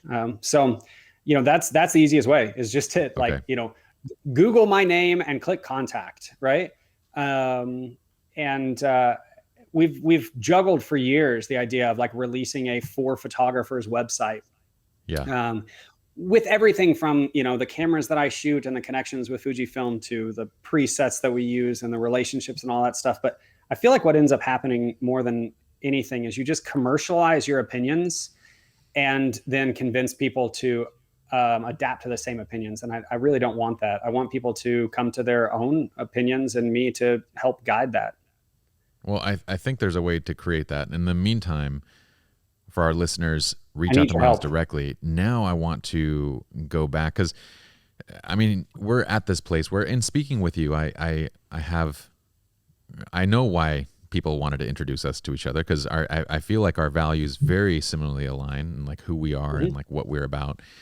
But in hearing you speak, I also see the amount of experience that you have. So I want people to see like not only where you are at this point, but I do want to rewind, because today you have a thriving company. Granted, 2020 I'm sure has put a damper on things, but 2021 should be picking up. Really 2022 good. I think we'll be back to good. But you are also a Fuji ex-ambassador, which is huge. Fuji is probably the only camera company right now that I can easily say is doing interesting things. I genuinely feel like every other camera maker is just about like, let's get you more frame rates. let's boost the resolution, get you more frames a second. Like that's about it. Yeah. You're spot on there. Well, you know what it comes down to, I mean, to give you like the quick answer is that Fujifilm has created a remarkably insulated and successful community. Yeah. And so when people ask for things, they're listening, and then they're delivering back the things that we're asking for. And I don't mean we as like myself as an endorsed or a sponsored photographer. I mean just me as a Fujifilm shooter. Take me back to what the hell made you want to be a wedding photographer?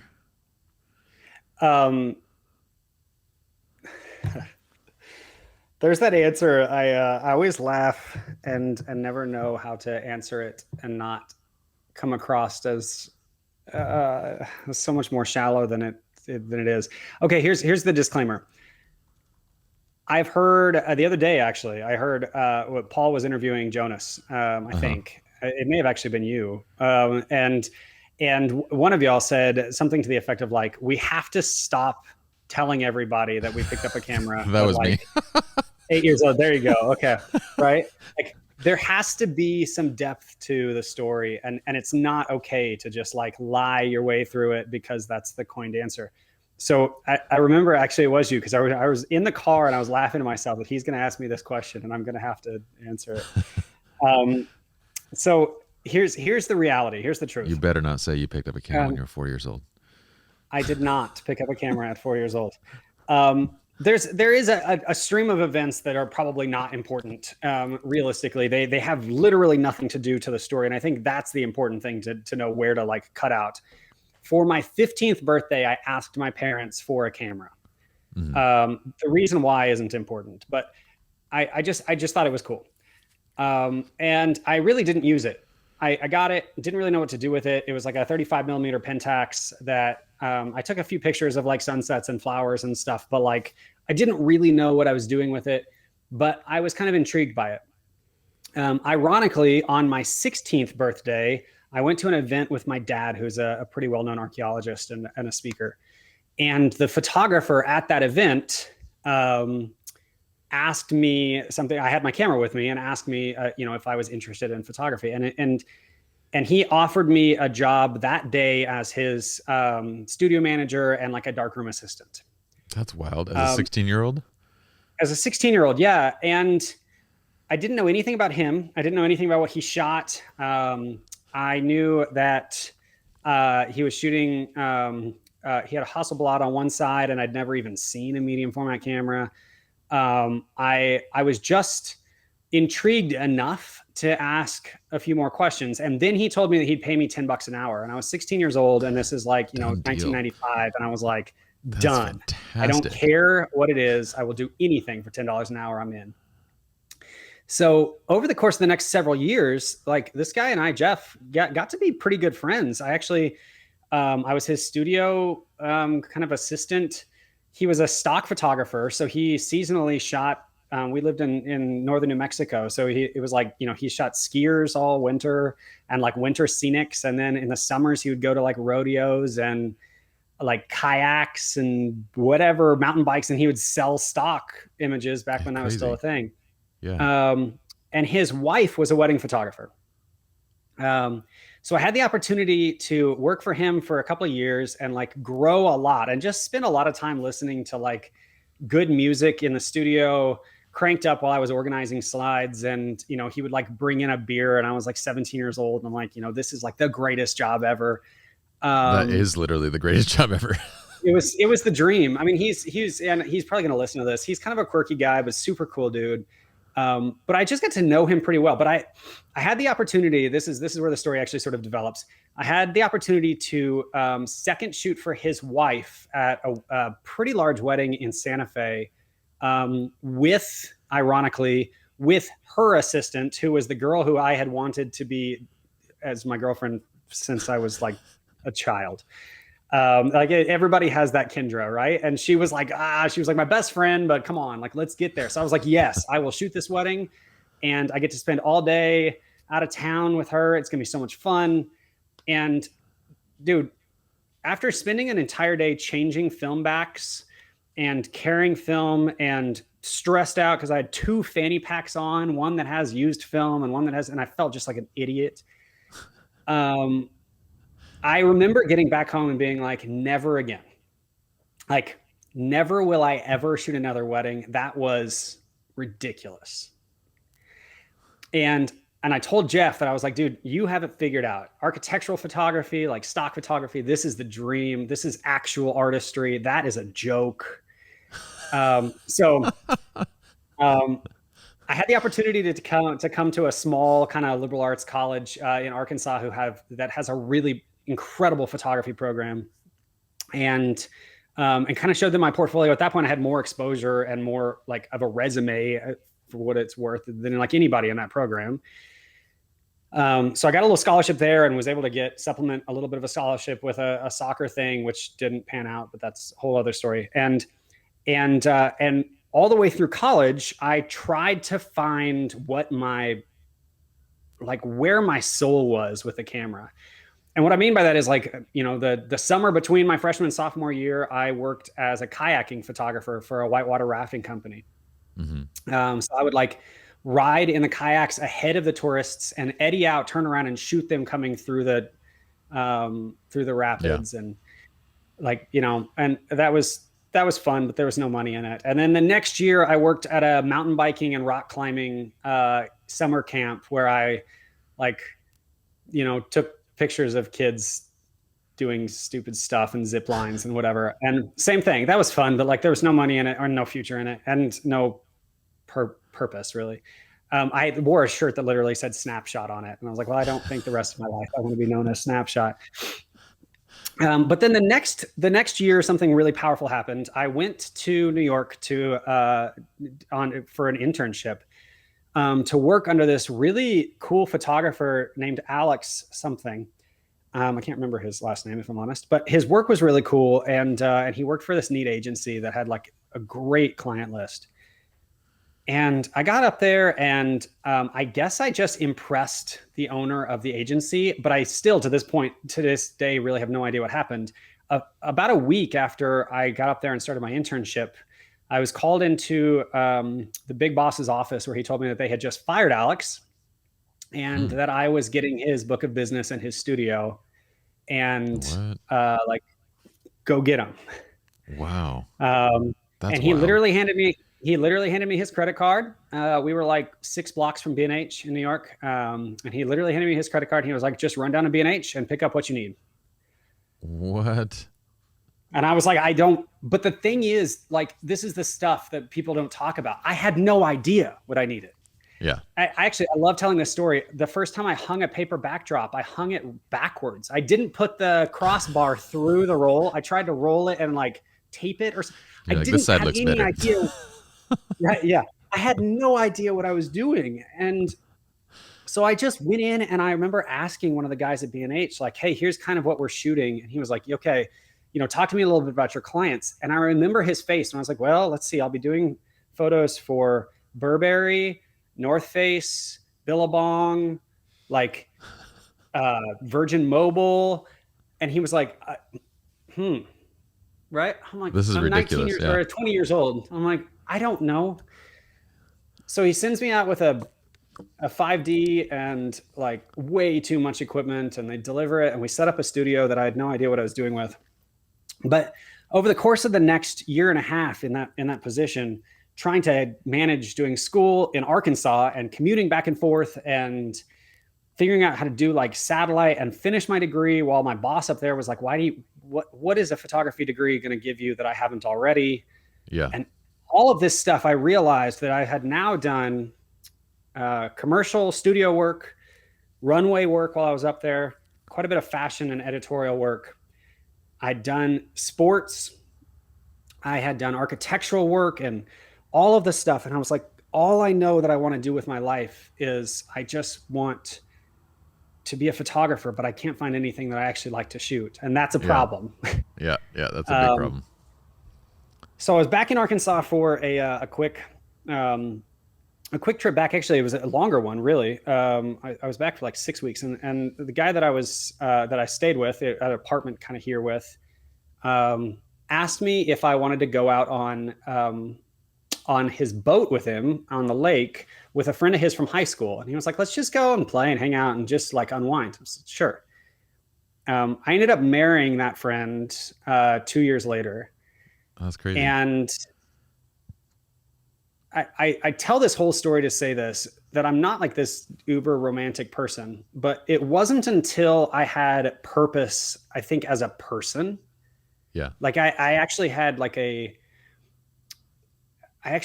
reason to feel like my decisions and my future and my ideas mattered, that suddenly I found myself able to funnel my passion as a photographer into something that I felt like also mattered. Yeah. And so I shot my first wedding solo for $400 that next year. And I made the bridesmaids jump and I made the groomsmen skip down an alley. And, I did from that point on, it was like, that was it. Right. The very first wedding I ever shot for $1,000, my friend and I, that we kind of like pseudo business partners at that point, Bowtie Studios. Anyway, we booked it for $1,000 and both of us sat back and both of us at that point just had this like weird moment of like, did we just get rich? And then the next one came in there was like $1,000 and the next one and the next one. And we were like, oh my gosh, if we play our cards right, I mean, this is like 2009 or 10, but I'm like, if we play our cards right, we could probably make like $30,000 doing this job. And dude, the life just speeds up from there. I mean, I think that's a common origin story for so many people, but I don't think that is a common origin. No, maybe not. Have a credit card handed to you walking to B&H? No, that's not common. Okay, well, maybe that part of it, not so much. But like, anyway, what ended up happening to me was through like a process of elimination, as opposed to just saying like, I want to create pretty pictures of people in fields, or, I mean, nothing, and there's nothing against that, right? Like that's fine. But, or I want to shoot seniors, or, whatever. I knew what I wanted to do. And I spent all of my high school career in a dark room, and I mean, I knew where I wanted life to go, or like, I guess more appropriately, what I wanted my title to be. I just had no idea why. You knew the medium, but not the story that you were telling. Yeah. And so it was funny because now I meet people. Actually, I booked a wedding yesterday for a great couple for 22. And the guy, I got on a Zoom, the other end of the Zoom call, and the groom looks at me, and we kind of had this weird eye contact moment. It turns out he was wondering if I was going to recognize him. And I totally didn't at first, but we went to college together, and I had to give him the apology where I was like, let's be completely honest, like all cards on the table. I was kind of a tool in college, like very insecure, very arrogant. Like, I wouldn't have wanted to be my friend if I were you. So, thank you for giving me the opportunity to shoot your wedding now. And all he responded was, he was like, I don't really remember any of that. I just remember everybody saying that you were like this photography prodigy. Like that was all you thought about, and all you did, and all you focused on was just like better pictures, better pictures, better pictures. It's interesting how other people's perception of you can be so much more accurate than your own. Yeah. Do you feel like people saw what I was passionate about? Do you feel like it was your wedding that made you want to, like, that gave you that shift to telling essentially love stories? Like what was it about that? Because going from hating, saying I'm never going to do weddings, to like being married and like this is what I want to do, I'm curious what made that transition. Then I actually wrote a paper my senior year of college, titled, this is paraphrasing the title, but the point of it was why wedding photography is ruining photography. I was passionate about this, guys. That's harsh. I was passionate. I was serious. This is the end of going back to our convictions conversation. How do you have such strong convictions? That was 2009, right? Like, let me see if I can kind of get on the photo tilt. Remember the tilt thing? What do they call that? Right, where everything was like falling off the edge of the. Yeah. There you go, bro. We just didn't know what we were doing, and Dutch angle's creative, man. You just my wedding. It was before my wedding, actually. It was this decision of. And like I said, it's evolved so much since then. It was so much more like depth and authenticity. But this decision of understanding that, like, every time I did a shoot in New York, the best at best, the response that I got was, that will work. And then the work would get shipped off to the editors, and I would get, what I would see back was this like mutilated version of what I had shot anyway. Mm-hmm. Right. And you've got an art director here and a creative director here. Now, keep in mind, I'm not like a big time photographer. I was just a kid with way too much camera equipment. So I still have all these people with opinions on how I'm going to shoot. But that was the best response I ever got, was people being like, hey, that'll work. That'll do. Yeah. Okay. And when I was a kayak photographer, the best response I ever got was people being like, that's so rad. But only because they were like Texas tourists who got kicked out of the back of a raft. And the fact that I caught it was all that mattered. Yeah. There was no value placed on it. And after I shot those first couple of weddings on my own, and I delivered those weddings, and I started to hear the responses back from people, and the responses were like deep and meaningful, and they, like I said, it kind of fed my soul. It was like suddenly I felt as though there was a version of this that wasn't cheap. Yeah. And so, I mean, that was it. And then I got married, and that's a whole other story. But when I got married, for lack of a better way to put it, and I wouldn't want to burn anybody that hears this or whatever, but our wedding photos are pretty underwhelming. Mm-hmm.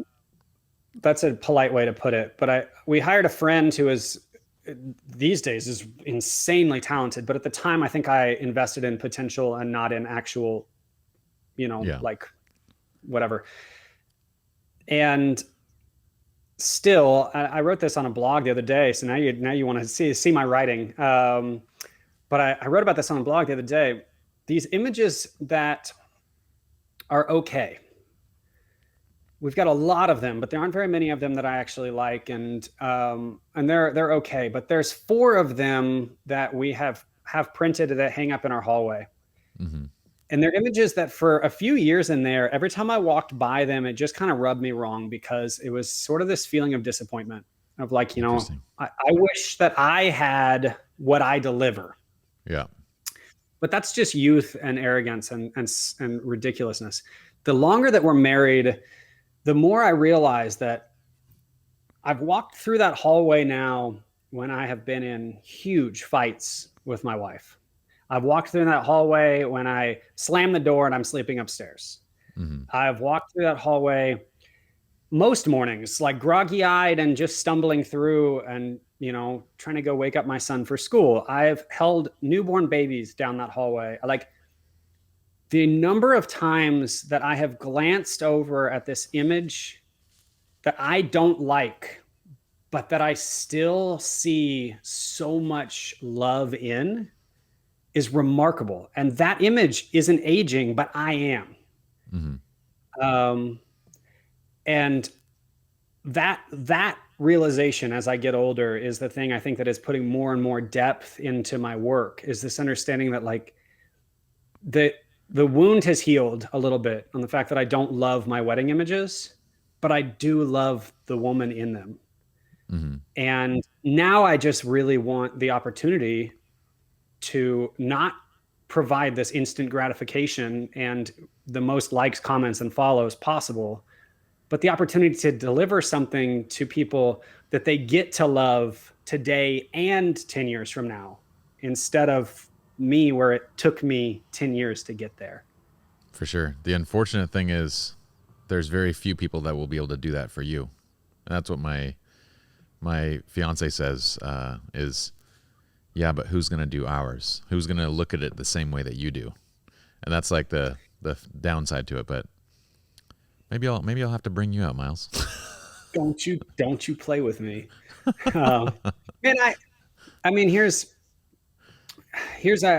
I'm a big believer in just the importance of artists having philosophy in their lives and having purpose behind what they do. And I think that's where I've gotten, is this understanding of like every wedding. Again, I love to quote other photographers because I think other people just say it so much better than I can. But we've all heard, I'm sure you've heard Jonas Peterson's story about the pink Hummer limo, right? Where he showed up to a wedding and he had just, I don't remember where he was, but he had kind of gotten a name for himself, which happened in, 16 hours because he's Jonas Peterson.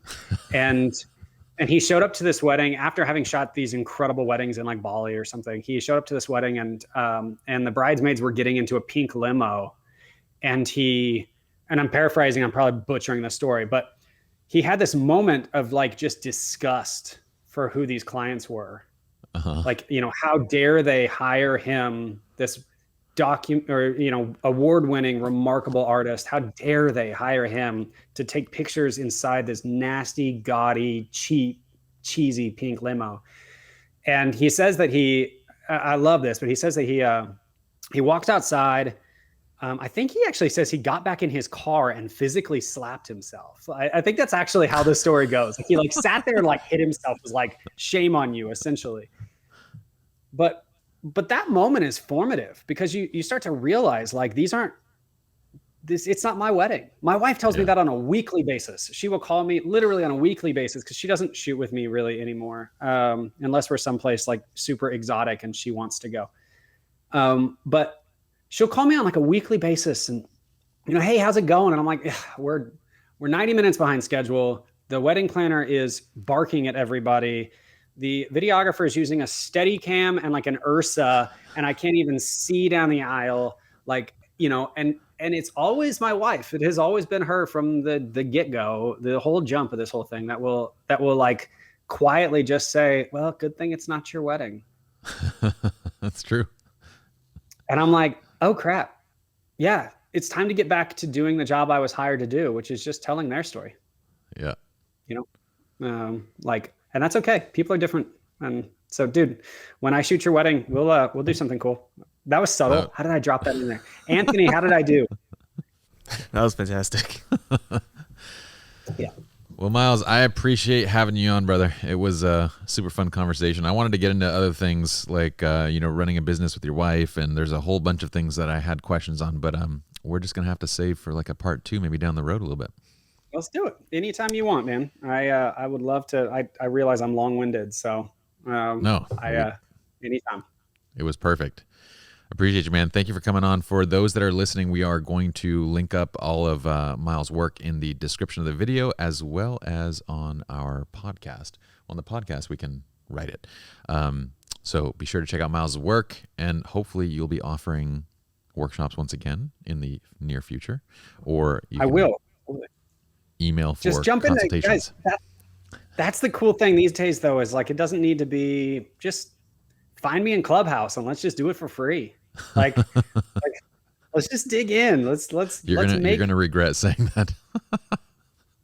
I mean, I'll pivot eventually. But like, I don't know. There's room these days. There are so many photographers out there that are so happy to just share our experiences and just, if for no other reason but to further the industry. So for sure. Well, you are one of those, and Clubhouse is a fantastic place to connect. So join up, check out Miles on Clubhouse, and I will be seeing you soon on there, probably, brother. Dude, I'm sure you will. Hey man, thank you so much for the opportunity. I mean, this I hope goes without saying, but I was really excited for the chance to chat with you, connect with you. I'm just a huge fan of all that you have created for the industry as a whole. And I realize that compliments sometimes like that feel, and I don't want to put words in your mouth, but sometimes I think they feel cheap, right? When you're like perpetually hounded with like, hey, I want to be on SLR Lounge, or I want whatever. But the truth is that you're one of a few people that are truly investing in the longevity of the industry. And that's a big deal that I had the opportunity to helpfully contribute a little bit. So I appreciate it, man. It was my honor as well to meet you and get to chat. This is so much better than like talking online. So so much better. It is so much better. By the way, hey, this is sidebar. I actually did write you years ago. But I don't remember how that all came up. It was Chad de Blasio told me, he said, you need to be a writer for SLR Lounge. And I was like, okay. And so I think it was Chad. It may have been Jason. Funny. I was like, just write him and tell him that. And I was like, I don't know how do you do, hey, Pi, my name is Miles. I write stuff. That probably would work. Well, hey, Pi, my name is Miles. I write stuff. But man, I will tell you, like, I know we're probably off at this point, the end of things, but I just am a huge believer in the people that you've invested in there too. It's cool to see how all this has kind of come full circle. So, sure, hey, when will this thing go live? We will probably post this. Let's see. I think you might be episode number 30 actually. So we're posting about 3 a week, but we're kind of intermixing them. So we make sure that we get, some photography as well as some like broad audience topics in like each week. So probably in a few weeks. Cool. Awesome. Yeah, well, I'm excited to see it. Let me know when I can share and spread it around. Okay. Will do, brother. It's good hanging. Cool. All right. Okay. Hey, thank you guys so much, Anthony. I appreciate you back there. Yeah, of course. Okay, he never gets the recognition. All right. Bye, y'all.